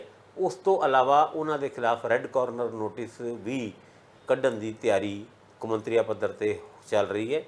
ਹੁਣ ਇਹਨਾਂ ਗੱਲਾਂ ਦੇ ਵਿੱਚ ਹੁਣ ਇੱਕ ਵਿਅਕਤੀ ਦੀ ਹੋਰ ਗੱਲ ਨਾ ਕਰੀਏ ਤੇ ਉਹ ਸੋਨੀ ਸਾਹਿਬ ਬੁਰਾ ਮੰਨ ਜਾਣਗੇ, ਤਬੀਅਤ ਉਹਨਾਂ ਦੀ ਖਰਾਬ ਹੈਗੀ ਹੈ। ਇਹ ਤਾਂ ਤੁਸੀਂ ਫੇਰ ਕਹੋਗੇ ਆਸ਼ੂ ਦੀ ਗੱਲ ਨਾ ਕਰੀਏ ਬੁਰਾ ਮੰਨਣਗੇ, ਫਿਰ ਕਹੋਗੇ ਚੱਦੀ ਹੋਰਾਂ ਦੀ ਗੱਲ ਨਾ ਕਰਾਂਗੇ। ਇਹ ਜਿਹੜੇ 4 ਕੇਸਿਸ ਹੈਗੇ ਨੇ ਇਹਨਾਂ ਦੇ ਉੱਤੇ ਲਗਾਤਾਰ ਵਿਜੀਲੈਂਸ ਬਿਊਰੋ ਤੇ ਪੰਜਾਬ ਪੁਲਿਸ ਅੱਗੇ ਵਧ ਰਹੀ ਹੈ। ਔਰ ਸੋਨੀ ਸਾਹਿਬ ਜਿਹੜੇ ਹਸਪੀਟਲ ਦੇ ਉਹ ਤਾਂ ਜੇਲ੍ਹ 'ਚ ਹੈਗੇ ਹੀ ਆ ਨਾ, ਸਿੰਗਲਾ ਸਾਹਿਬ ਤਾਂ ਬਾਹਰ ਨਹੀਂ ਨਾ ਬੈਠੇ ਵਿਦੇਸ਼ 'ਚ, ਉਹਨਾਂ ਦਾ ਤਾਂ ਪਤਾ ਹੀ ਆ ਨਾ ਵਿਦੇਸ਼ 'ਚ ਬੈਠੇ ਆ। ਪਰ ਰਾਜਜੀਤ ਕਿੱਥੇ ਆ, ਪਰਤਿੰਦਰ ਚਹਿਲ ਕਿੱਥੇ ਆ? ਮਸਲਾ ਤਾਂ ਇਹ ਆ ਨਾ, ਤੁਸੀਂ ਕਿੰਨੇ 2 ਨਾਂ ਲਏ ਨੇ ਰਾਜਜੀਤ ਉਹਨਾਂ ਦੇ ਫੜਨ ਕਰਕੇ, ਜੇ ਉਹ ਫੜੇ ਜਾਂਦੇ ਤੇ ਕਿਹਨੂੰ ਦਿੱਕਤ ਆਏਗੀ? ਤੁਸੀਂ ਦੱਸੋ, ਫੜਨ ਵਾਲਿਆਂ ਨੂੰ ਵੀ ਅਗਰ ਫੜੇ ਜਾਣ ਤੋਂ ਬਾਅਦ ਦਿੱਕਤ ਆ ਜਾਏ ਤੇ ਉਹ ਕਿਉਂ ਫੜਨਗੇ? ਹੁਣ ਪੰਜਾਬ ਪੁਲਿਸ ਦੇ ਕਈ ਰਾਜ ਉਹ ਜਿਹੜੇ ਰਾਜਜੀਤ ਦੇ ਭੱਜੇ ਕਰਕੇ ਦੂਰ ਨੇ, ਇਹ ਰਾਜਜੀਤ ਨੂੰ ਫੜ ਹੀ ਲਿਆ ਔਰ ਪੁਲਿਸ ਫੜ ਕੇ ਲੈ ਆਈ ਔਰ ਉਹਨਾਂ ਅਫਸਰਾਂ ਨੇ ਕਿਹਾ ਕਿ ਫੜ ਕੇ ਕਿਉਂ ਲਿਆਇਓ, ਤੇ ਫਿਰ ਕੀ ਪੋਜੀਸ਼ਨ ਹੋ ਸਕਦੀ ਹੈ? ਚਲੋ ਫਿਰ ਆਪਾਂ ਵੀ ਕਾਹਤੋਂ ਔਕਵਰਡ ਪੋਜੀਸ਼ਨ ਕਰੀਏ ਭਾਈ? ਤੁਸੀਂ ਇਸ਼ਾਰਾ ਤਾਂ ਦੇ ਹੀ ਦਿੱਤਾ ਕਿ ਕਿਉਂ ਨਹੀਂ ਹੱਥੇ ਚੜ ਰਹੇ ਹਾਲੇ। ਆਪਾਂ ਇਹਦੇ ਤੋਂ ਹੀ ਗੱਲ ਗਾਂ ਤੋਰ ਲੈਂਦੇ ਆ ਕਿ ਚਲੋ ਇਹ ਤਾਂ ਨਹੀਂ ਆ ਰਿਹਾ, ਪਰ ਉਧਰ ਯੂਪੀ ਦੇ ਵਿੱਚ ਗਹਿ ਗੱਚ ਲੜਾਈ ਹੁੰਦੀ ਨਜ਼ਰ ਆ ਰਹੀ ਹੈ। ਪਤਾ ਲੱਗਾ ਕਿ ਰਾਹੁਲ ਗਾਂਧੀ ਇੱਕ ਵਾਰ ਫਿਰ ਅਮੇਠੀ 'ਚ ਤਾਲ ਠੋਕਣਗੇ ਔਰ ਅਮੇਠੀ ਦੀ ਹਵਾ ਕਹਿੰਦੀ ਹੈ ਕਿ ਰਾਹੁਲ ਗਾਂਧੀ ਦੇ ਪੱਖ 'ਚ ਲੋਕ ਹੁਣ ਹੌਲੀ ਹੌਲੀ ਹੋਣੇ ਸ਼ੁਰੂ ਹੋ ਗਿਆ। ਔਰ ਇਹਦਾ ਮਤਲਬ ਇਹ ਮੰਨਿਆ ਜਾਵੇ ਕਿ ਸਮ੍ਰਿਤੀ ਇਰਾਨੀ ਹੁਣ ਕਿਨਾਰੇ ਤੇ ਹੋ ਰਹੀ ਆ, ਛੁੱਟੀ ਹੋ ਰਹੀ ਆ ਉਹਨਾਂ ਦੀ। ਫਿਰ ਜੇ MP ਨਾ ਹੋਏ, ਵੈਸੇ ਭਾਜਪਾ ਕੋਲ ਰਾਹ ਹੈਗੀ ਆ, ਇੱਥੋਂ ਵੀ ਬੜੇ ਅੰਮ੍ਰਿਤਸਰ ਤੋਂ ਹਾਰ ਕੇ ਜਾਂਦੇ ਸੀ, ਰਾਜ ਸਭਾ ਦੇ ਮੈਂਬਰ ਬਣਾ ਕੇ ਵੀ ਮੰਤਰੀ ਬਣ ਜਾਂਦੇ ਸੀਗੇ। ਪਰ ਸਮ੍ਰਿਤੀ ਇਰਾਨੀ ਲਈ ਘੱਟੋ ਘੱਟ ਇਹ ਤਾਂ ਬੜਾ ਔਖਾ ਹੋਏਗਾ, ਜਿਹੜਾ ਦਾਅਵਾ ਕਰਦੀ ਸੀ ਮੈਂ ਰਾਹੁਲ ਨੂੰ ਹਰਾਇਆ, ਹੁਣ ਔਖਾ ਹੋ ਜਾਏਗਾ ਇਸ ਵਾਰ ਦਾ ਮੁਕਾਬਲਾ। ਦੇਖੋ, ਭਾਵੇਂ ਕਾਂਗਰਸ ਹੋਏ ਭਾਵੇਂ ਭਾਜਪਾ ਹੋਏ, ਕਈ ਲੀਡਰਾਂ ਦੀ ਕੈਬਨਿਟ ਦੇ ਵਿੱਚ ਜਗ੍ਹਾ ਪੱਕੀ ਹੁੰਦੀ ਹੈ ਸਰਕਾਰ ਬਣਨ ਦੇ ਮੌਕੇ ਤੇ। ਤੁਸੀਂ ਇਹ ਦੇਖੋ, ਅਰੁਣ ਜੇਤਲੀ ਉਹਨਾਂ ਅੰਮ੍ਰਿਤਸਰ ਤੋਂ ਬੜੀ ਇੱਕ ਬੁਰੇ ਤਰੀਕੇ ਨਾਲ ਜਿਹਨੂੰ ਕਹੀਏ ਆਪਾਂ ਹਾਰ ਕੇ ਗਏ ਸੀਗੇ, ਅਗਲਿਆਂ ਨੇ ਵਿੱਤ ਮੰਤਰੀ ਬਣਾਇਆ। ਹਰਦੀਪ ਪੁਰੀ ਉਹਨਾਂ ਇਹ ਵੀ ਹਾਰ ਕੇ ਗਏ ਸੀਗੇ, ਅਗਲਿਆਂ ਨੇ ਪੈਟਰੋਲੀਅਮ ਮਿਨਿਸਟਰ ਹੈਗੇ ਨੇ, ਪਹਿਲੇ ਸਿਵਲ ਐਵੀਏਸ਼ਨ ਵੀ ਰਹਿ ਚੁੱਕੇ ਨੇ। ਹੁਣ ਸਮ੍ਰਿਤੀ ਇਰਾਨੀ ਵੀ ਜਦੋਂ ਰਾਹੁਲ ਗਾਂਧੀ ਨਾਲ ਹਾਰੀ ਹੈ ਤਦ ਵੀ ਉਹਨਾਂ ਨੂੰ ਕੇਂਦਰੀ ਕੈਬਨਿਟ ਦੇ ਵਿੱਚ 2014 ਹੋਏ ਜਾਂ ਫਿਰ 2019 ਹੋਏ, ਚਲੋ 19 ਤੇ ਤਾਂ ਜਿੱਤੀ ਗਈ ਸੀ, ਪਰ 14 ਦੇ ਵਿੱਚ ਤੇ ਹਾਰੀ ਸੀ ਰਾਹੁਲ ਗਾਂਧੀ ਤੋਂ, ਪਰ ਕੈਬਨਿਟ ਬਰਥ ਉਹਨਾਂ ਨੂੰ ਮਿਲ ਗਈ ਸੀ। ਮੈਂ ਤੁਲਸੀ ਤੇਰੇ ਆਂਗਨ ਕੀ ਪੰਜਾਬ ਜਿਹੜੀ ਕੇਂਦਰ ਦੀ ਕੈਬਨਿਟ ਹੈ, ਉੱਥੇ ਲੱਗਦਾ ਹੈ ਕਿ ਸਮ੍ਰਿਤੀ ਇਰਾਨੀ ਦੀ ਉਹਨਾਂ ਦੀ ਇਹ ਗੱਲ ਚੱਲਦੀ ਹੈ, ਕਿਉਂਕਿ ਉਸ ਕੈਬਨਿਟ ਦੇ ਆਂਗਨ ਦੇ ਵਿੱਚ ਸਮ੍ਰਿਤੀ ਇਰਾਨੀ ਦਾ ਹਮੇਸ਼ਾ ਉੱਥੇ ਹੋਣਾ ਉਹ ਆਪਣੇ ਆਪ ਵਿੱਚ ਇਸ ਡਾਇਲੌਗ ਨੂੰ ਹੋਰ ਪੁਖਤਾ ਕਰਦਾ ਹੈ ਕਿ ਮੈਂ ਤੁਲਸੀ ਤੇਰੀ ਕੈਬਨਿਟ। ਤੇ ਇਸ ਕਰਕੇ ਹੁਣ ਅਗਲੀ ਲੜਾਈ 2024 ਦੇ ਵਿੱਚ ਰਾਹੁਲ ਗਾਂਧੀ ਨਾਲ ਸਮ੍ਰਿਤੀ ਇਰਾਨੀ ਦੀ ਅਮੇਠੀ ਦੇ ਵਿੱਚ ਹੋਣਾ ਲਗਭਗ ਤੈਅ ਵੇ। ਜੇ ਹਾਰ ਵੀ ਗਈ ਔਰ ਮੋਦੀ ਸਰਕਾਰ ਬਣ ਵੀ ਗਈ ਤੇ ਫਿਰ ਵੀ ਮੈਂ ਤੁਲਸੀ ਤੇਰੇ ਕੈਬਨਿਟ ਕੀ ਉਹ ਵਾਲਾ ਸਿਲਸਿਲਾ ਤੇ ਚੱਲਣਾ ਹੈ। ਪਰ ਲੜਾਈ ਗਹਿਮਾ ਗਹਿਮੀ ਵਾਲੀ ਹੈਗੀ ਔਰ ਐਤਕੀ ਰਾਹੁਲ ਗਾਂਧੀ ਦੇ ਜਿੱਤਣ ਦੀ ਸੰਭਾਵਨਾ ਉਸ ਅਮੇਠੀ ਦੇ ਲੋਕਾਂ ਦੀ ਗੱਲਾਂ ਨੂੰ ਅਗਰ ਦੇਖੀਏ ਸੁਣੀਏ ਤੇ ਜ਼ਿਆਦਾ ਹੈਗੀ। ਭਾਸਕਰ ਸਾਹਿਬ, ਇੱਕ ਚੀਜ਼ ਹੋਰ ਵੀ ਹੈ, ਰਾਹੁਲ ਗਾਂਧੀ ਦਾ ਅਮੇਠੀ ਦੇ ਵਿੱਚ ਹੋਣਾ। ਹੁਣ ਰਾਹੁਲ ਗਾਂਧੀ ਉਹ ਪਹਿਲਾਂ ਵਾਲਾ, ਉਹ 14 ਵਾਲਾ ਵੀ ਨਹੀਂ ਹੈ ਤੇ 19 ਵਾਲਾ ਵੀ ਰਾਹੁਲ ਗਾਂਧੀ ਨਹੀਂ ਹੈ, ਹੁਣ ਵੱਖਰਾ ਹੈ ਰਾਹੁਲ ਗਾਂਧੀ। ਜੇ ਉਹ ਯੂਪੀ 'ਚ ਰਾਹੁਲ ਗਾਂਧੀ ਹੁੰਦੇ ਆ, ਅਮੇਠੀ 'ਚ ਹੁੰਦੇ ਆ, ਤੇ ਉਹਦਾ ਪ੍ਰਭਾਵ ਲਾਗੇ ਛਾਗੇ ਦੀਆਂ ਸੀਟਾਂ ਦੇ ਉੱਤੇ ਵੀ ਪਏਗਾ। ਵਿੱਚੋਂ ਚਰਚਾ ਇਹ ਵੀ ਚੱਲ ਪਈ ਹੈ ਕਿ ਪ੍ਰਿਯੰਕਾ ਗਾਂਧੀ ਨੂੰ ਵੀ ਕਿਹਾ ਜਾ ਰਿਹਾ ਕਿ ਜੇ ਚੋਣ ਲੜਨੀ ਹੈ ਤਾਂ ਫਿਰ ਸਿੱਧਾ ਬਨਾਰਸ ਪ੍ਰਧਾਨ ਮੰਤਰੀ ਨਰਿੰਦਰ ਮੋਦੀ ਦੇ ਖਿਲਾਫ ਹੀ ਚੋਣ ਲੜੋ। ਬਿਲਕੁਲ। ਔਰ ਤੁਹਾਨੂੰ ਯਾਦ ਹੋਏਗਾ ਵਾਡਰਾ ਸਾਹਿਬ ਨੇ, ਰਾਬਰਟ ਵਾਡਰਾ ਜਿਹੜੇ ਪ੍ਰਿਯੰਕਾ ਗਾਂਧੀ ਦੇ ਹਸਬੈਂਡ ਨੇ, ਪਿਛਲੇ ਦਿਨਾਂ ਦੇ ਵਿੱਚ ਪ੍ਰਿਯੰਕਾ ਗਾਂਧੀ ਰਾਜਨੀਤੀ ਦੇ ਵਿੱਚ ਹੋਰ ਪੁਖਤਾ ਤਰੀਕੇ ਨਾਲ ਕੰਮ ਕਰ ਸਕਦੀ ਹੈ, ਇੱਦਾਂ ਦੀ ਕੁਝ ਗੱਲਾਂ ਕੀਤੀ ਸੀਗੀ। ਵਾਰਾਣਸੀ ਤੋਂ ਇਲੈਕਸ਼ਨ ਲੜ ਸਕਦੀ ਹੈ, ਇਹ ਵੀ ਗੱਲ ਰਾਬਰਟ ਵਾਡਰਾ ਉਹਨਾਂ ਨੇ ਕੀਤੀ ਸੀ। ਔਰ ਇਹੀ ਗੱਲ ਅਜੇ ਰਾਏ ਜਿਹੜੇ ਯੂਪੀ ਦੇ ਨਵੇਂ ਅਧਿਅਕਸ਼ ਬਣੇ ਨੇ, ਜਿਨ੍ਹਾਂ ਨੇ ਅੱਜ ਕੱਲ੍ਹ ਹੀ ਡਿਕਲੇਅਰ ਕੀਤਾ ਹੈ ਕਿ ਰਾਹੁਲ ਗਾਂਧੀ ਉਹਨਾਂ ਅਮੇਠੀ ਤੋਂ ਐਤਕੀ ਇਲੈਕਸ਼ਨ ਲੜਾਂਗੇ। ਉਹਦੇ ਬਾਅਦ ਨਾਲ ਦੇ ਨਾਲ ਉਹਨਾਂ ਨੇ ਵਾਰਾਣਸੀ ਤੋਂ ਪ੍ਰਿਯੰਕਾ ਗਾਂਧੀ ਦੇ ਇਲੈਕਸ਼ਨ ਲੜਨ ਦੀ ਵੀ ਅਟਕਲਾਂ ਲੱਗੀ ਹੈ। ਸੋਨੀਆ ਗਾਂਧੀ ਉਹਨਾਂ ਰਾਏਬਰੇਲੀ ਤੋਂ ਅਗਰ ਲੜਦੀ ਹੈ ਤੇ ਪ੍ਰਿਯੰਕਾ ਗਾਂਧੀ ਮੋਦੀ ਉਹਨਾਂ ਨੂੰ ਕਿਸੇ ਵੀ ਤਰੀਕੇ ਦਾ ਚੈਲੰਜ ਦਿੰਦੀ ਹੈ। ਮੈਨੂੰ ਇਹ ਲੱਗਦਾ ਰਾਜਨੀਤੀ ਤੇ ਯੂਪੀ ਦੇ ਵਿੱਚ ਬੜੀ ਜ਼ਬਰਦਸਤ ਗਰਮਾਨ ਵਾਲੀ ਹੈ। ਔਰ ਇਹਨਾਂ ਸਾਰੀ ਗੱਲਾਂ ਦਾ ਅਸਰ ਪੂਰੀ ਯੂਪੀ ਦੀ ਰਾਜਨੀਤੀ ਦੇ ਵਿੱਚ ਹੋਏਗਾ, ਜਿੱਥੋਂ ਭਾਜਪਾ ਨੇ ਪਿਛਲੀ ਵਾਰ 73 ਸੀਟਾਂ ਜਿੱਤੀ ਸੀਗੀ ਤੇ ਐਤਕੀ 80 ਦੀ ਉਮੀਦ ਰੱਖ ਕੇ ਬੈਠੀ ਹੋਈ ਹੈ। ਇਹ ਇੱਕ ਝਟਕਾ ਭਾਜਪਾ ਦੇ ਵਾਸਤੇ ਵੀ ਹੋ ਸਕਦਾ ਹੈ ਜਾਂ ਫਿਰ ਕਾਂਗਰਸ ਜਿਹਦੀ ਫਿਰ ਇੱਕ ਵਾਰ ਨਾ ਚੱਲੀ ਤੇ ਉਹਦੇ ਵਾਸਤੇ ਝੱਗ ਵਰਗਾ ਬੈਨ ਦੀ ਸਥਿਤੀ ਵੀ ਪੈਦਾ ਹੋ ਸਕਦੀ। ਅੱਛਾ, ਇੱਕ ਚੀਜ਼ ਹੋ ਰਹੀ ਮੈਨੂੰ ਲੱਗਦਾ ਕਿ ਦਿਲਚਸਪ ਜਿਹਾ ਨੁਕਤਾ ਇਹਦੇ ਵਿੱਚੋਂ ਇਹ ਵੀ ਨਿਕਲਦਾ ਹੈ, ਰਾਹੁਲ ਗਾਂਧੀ ਸਮ੍ਰਿਤੀ ਇਰਾਨੀ ਆਮੋ ਸਾਹਮਣੇ ਹੋਣ ਚੋਣ ਮੈਦਾਨ 'ਚ, ਉਹ ਅਜੇ ਹਾਈਪੋਥੈਟੀਕਲੀ ਹੈ ਕਿਉਂਕਿ ਸਮ੍ਰਿਤੀ ਇਰਾਨੀ ਤਾਂ ਉੱਥੋਂ ਹੀ ਚੋਣ ਲੜੇਗੀ, ਇਹਦੇ 'ਚ ਕੋਈ ਸ਼ੱਕ ਨਹੀਂ ਆ। ਰਾਹੁਲ ਗਾਂਧੀ ਲੜ ਸਕਦਾ ਹੈ, ਇਹਦੀਆਂ ਚਰਚਾਵਾਂ ਵੀ ਚੱਲ ਪਈਆਂ ਨੇ ਤੇ ਉਹਦੇ ਵਿੱਚ ਦੋ ਚੀਜ਼ਾਂ ਹੋਣਗੀਆਂ। ਸਮ੍ਰਿਤੀ ਇਰਾਨੀ ਇੱਕ ਪਾਵਰਫੁਲ ਚਿਹਰਾ ਹੈਗੀ ਹੈ ਮੋਦੀ ਸਰਕਾਰ ਦੇ ਵਿੱਚ, ਉਹਦੇ ਤੋਂ ਇਨਕਾਰ ਨਹੀਂ ਕੀਤਾ ਜਾ ਸਕਦਾ। ਪ੍ਰਧਾਨ ਮੰਤਰੀ ਨਰਿੰਦਰ ਮੋਦੀ ਪਾਵਰਫੁਲ ਹੈਗੇ ਆ, ਉਹ ਦੱਸਣ ਪੁੱਛਣ ਦੀ ਲੋੜ ਨਹੀਂ। ਤੇ ਯੂਪੀ ਦੇ ਵਿੱਚ ਯੋਗੀ ਆਦਿੱਤਿਆਨਾਥ ਪਾਵਰਫੁਲ ਹੈਗੇ ਆ, ਇਹ ਵੀ ਕਿਸੇ ਨੂੰ ਦੱਸਣ ਦੀ ਲੋੜ ਨਹੀਂ ਆ। ਜੇ ਇਹਨਾਂ ਦੋਨਾਂ ਹਾਲਾਤਾਂ ਦੇ ਵਿੱਚ ਸਮ੍ਰਿਤੀ ਇਰਾਨੀ ਇਹ ਸੀਟ ਨਾ ਜਿੱਤ ਪਾਈ ਤਾਂ ਤੁਹਾਨੂੰ ਲੱਗਦਾ ਕਿ ਇਹਦਾ ਹਰਫ ਯੋਗੀ ਆਦਿੱਤਿਆਨਾਥ ਦੇ ਉੱਤੇ ਵੀ ਆਏਗਾ? ਦੇਖੋ, ਯੋਗੀ ਆਦਿੱਤਿਆਨਾਥ ਉਹਨਾਂ ਦੀ, ਆਪਾਂ ਯੂਪੀ ਤੋਂ ਦੂਰ ਬੈਠੇ ਹੋਏ ਹਾਂ, ਪਰ ਯੋਗੀ ਆਦਿੱਤਿਆਨਾਥ ਉਹਨਾਂ ਦੀ ਯੂਪੀ ਦੇ ਲੋਕ ਜਿਨ੍ਹਾਂ ਦੇ ਨਾਲ ਕਦੀ ਕਦੀ ਸਾਡਾ ਮਿਲਣਾ ਹੁੰਦਾ ਹੈ, ਉਹ ਤਾਰੀਫ ਕਰਦੇ ਨੇ ਜੀ। ਖਾਸ ਕਰਕੇ ਗੈਂਗਸਟਰਵਾਦ ਜਿਹੜਾ ਯੂਪੀ ਤੋਂ ਘੱਟ ਹੋਇਆ ਹੈ, ਇਸ ਕਰਕੇ ਯੋਗੀ ਦੀ ਤਾਰੀਫ ਹੁੰਦੀ ਹੈ। ਔਰ ਬਹੁਤ ਸਾਰੇ ਇੱਦਾਂ ਦੇ ਮੁੱਦੇ ਹੈਗੇ ਨੇ, ਖਾਸ ਉਹਦੇ ਵਿੱਚੋਂ ਜ਼ਿਆਦਾਤਰ law and order situation the UP ਦੇ ਵਿੱਚ ਜਿਹੜੀ ਤਾਰੀਫ, ਔਰ ਖਾਸ ਕਰਕੇ ਯੂਪੀ ਔਰ ਬਿਹਾਰ ਦੇ ਵਿੱਚ ਅਗਰ ਸਰਕਾਰਾਂ ਦੀ ਇਹਨਾਂ ਮੁੱਦਿਆਂ ਦੇ ਉੱਤੇ ਤਾਰੀਫ ਹੋਣੀ ਸ਼ੁਰੂ ਹੋ ਗਈ ਹੈ ਤੇ ਤੁਸੀਂ ਆਪਣੇ ਆਪ ਹੀ ਅੰਦਾਜ਼ਾ ਲਾ ਸਕਦੇ ਹੋ ਕਿ ਯੋਗੀ ਆਦਿੱਤਿਆਨਾਥ ਉਹਨਾਂ ਦੀ ਲਾਈਕਿੰਗ ਉਸ ਸੂਬੇ ਦੇ ਵਿੱਚ ਕਿੰਨੀ ਕੁ ਵੱਧ ਗਈ ਹੋਏਗੀ। ਇੱਦਾਂ ਦੀ ਹਾਲਾਤ ਦੇ ਵਿੱਚ ਜੇ ਸਮ੍ਰਿਤੀ ਇਰਾਨੀ ਉਹਨਾਂ ਇਲੈਕਸ਼ਨ ਹਾਰ ਜਾਂਦੀ ਹੈ ਰਾਹੁਲ ਗਾਂਧੀ ਤੋਂ, ਤੇ ਯੋਗੀ ਉਹਨਾਂ ਦੀ ਇਮੇਜ ਦੇ ਉੱਤੇ ਵੀ ਕੋਈ ਨਾ ਕੋਈ ਤੇ ਫਰਕ ਪਏਗਾ ਹੀ ਪਏਗਾ। ਪਰ ਚਲੋ, ਹੁਣ ਗੱਲ ਵੱਡੇ ਲੋਕਾਂ ਦੀ ਹੋ ਰਹੀ ਹੈ ਤੇ ਵੱਡੇ ਲੋਕਾਂ ਦੀ ਜਿੱਤ ਹਾਰ ਦੋਨਾਂ ਦੇ ਵਿੱਚ ਆਪਣਾ ਆਪਣਾ ਇੱਕ ਚਾਰਮ, ਖਾਸ ਕਰਕੇ ਸਾਡੇ ਜਿਹੜੇ ਪੋਲਿਟਿਕਸ ਨੂੰ ਕਵਰ ਕਰਦੇ ਨੇ ਪੱਤਰਕਾਰ, ਉਹਨਾਂ ਵਾਸਤੇ ਹਮੇਸ਼ਾ ਬਣਿਆ ਰਹਿੰਦਾ। ਬਿਲਕੁਲ ਕੋਈ ਸ਼ੱਕ ਨਹੀਂ ਹੈ, ਕਿਉਂਕਿ ਆਮੋ ਸਾਹਮਣੇ ਭਿੜਨਗੇ ਤਾਂ ਕੁਝ ਨਤੀਜੇ ਵੀ ਨਿਕਲ ਕੇ ਆਉਣਗੇ। ਨਤੀਜਿਆਂ ਨੇ ਪ੍ਰਭਾਵ ਵੀ ਪਾਉਣਾ, ਕਿੰਨਾ ਕੁ ਪਾਉਣਾ, ਕਿੱਥੇ ਪਾਉਣਾ, ਇਹ ਫਿਲਹਾਲ ਉਹਦੇ 'ਚ ਅਜੇ ਸਮਾਂ ਬਾਕੀ ਆ। ਪਰ ਇੰਨਾ ਜ਼ਰੂਰ ਹੈ ਕਿ ਲੜਾਈ ਐਨਡੀਏ ਵਰਸਸ ਇੰਡੀਆ ਕਾਫੀ ਗਹਿ ਗੱਚ ਹੁੰਦੀ ਜਾ ਰਹੀ ਹੈ ਔਰ ਮੁਕਾਬਲੇ ਸਖਤੀ ਵੱਲ ਵੱਧ ਰਿਹਾ। ਘੱਟ ਭਾਰਤੀ ਜਨਤਾ ਪਾਰਟੀ ਵੀ ਨਹੀਂ ਕਰੇਗੀ ਕਿਉਂਕਿ ਉਹ ਵੀ ਕੋਸ਼ਿਸ਼ ਕਰੇਗੀ ਤੀਜੀ ਵਾਰ ਰਿਕਾਰਡ ਬਣਾਇਆ ਜਾਵੇ, ਕਿਉਂਕਿ ਪੰਡਿਤ ਜਵਾਹਰ ਲਾਲ ਨਹਿਰੂ ਤੋਂ ਬਾਅਦ ਜੇ ਤੀਜੀ ਵਾਰ ਪ੍ਰਧਾਨ ਮੰਤਰੀ ਬਣਦੇ ਨੇ ਨਰਿੰਦਰ ਮੋਦੀ ਹੋਰੀ, ਤੇ ਉਹ ਪੰਡਿਤ ਜਵਾਹਰ ਲਾਲ ਨਹਿਰੂ ਤੋਂ ਬਾਅਦ ਦੂਸਰੇ ਇਹੋ ਜਿਹੇ ਪ੍ਰਧਾਨ ਮੰਤਰੀ ਹੋਣਗੇ ਜਿਹੜੇ ਲਗਾਤਾਰ 3 ਟਰਮ ਜਿਹੜੇ ਆ ਉਹ ਸੱਤਾ ਹੰਡਾਉਂਦੇ ਨੇ। ਹੁਣ ਇਹ ਰਿਕਾਰਡ, ਕਿਉਂਕਿ ਨਹਿਰੂ ਹੋਰਾਂ ਨੂੰ ਬਹੁਤ ਕੋਸਿਆ ਗਿਆ, ਹੁਣ ਉਹਨਾਂ ਦੇ ਮਗਰ ਲੱਗ ਕੇ ਤੀਜੀ ਟਰਮ ਜਿਹੜੀ ਆ ਉਹ ਮਿਲਦੀ ਆ ਪ੍ਰਧਾਨ ਮੰਤਰੀ ਨਰਿੰਦਰ ਮੋਦੀ ਨੂੰ, ਜਾਂ ਕਹਾਣੀ ਇਸ ਵਾਰ ਬਦਲੀ ਨਜ਼ਰ ਆਉਂਦੀ ਹੈ। ਇਹ ਨਿਰਭਰ ਕਰਦਾ ਕਿ ਲੋਕ ਕਿਹੜੇ ਪਾਸੇ ਹੁੰਦੇ, ਕਿਉਂਕਿ ਆਖਰੀ ਤਾਕਤ ਤਾਂ ਸਰਕਾਰਾਂ ਵਾਲੀ ਲੋਕਾਂ ਕੋਲ ਹੀ ਰਹਿਣੀਆਂ। ਵੋਟਾਂ ਦੇ ਉੱਤੇ ਗੱਲ ਜਾ ਕੇ ਟਿਕਣੀਆਂ, ਤੇ ਵੋਟ ਕਿੱਧਰ ਜਾਂਦੇ ਆ, ਲੋਕ ਕਿੱਧਰ ਜਾਂਦੇ ਆ, ਇਹ ਤੈਅ ਕਰੂਗਾ ਕਿ ਅਗਲੀ ਵਾਰ ਤਿਰੰਗਾ ਝੰਡਾ ਲਾਲ ਕਿਲੇ ਦੀ ਫਸੀਲ ਤੋਂ 15 ਅਗਸਤ ਨੂੰ ਕੌਣ ਲਹਿਰਾਏਗਾ।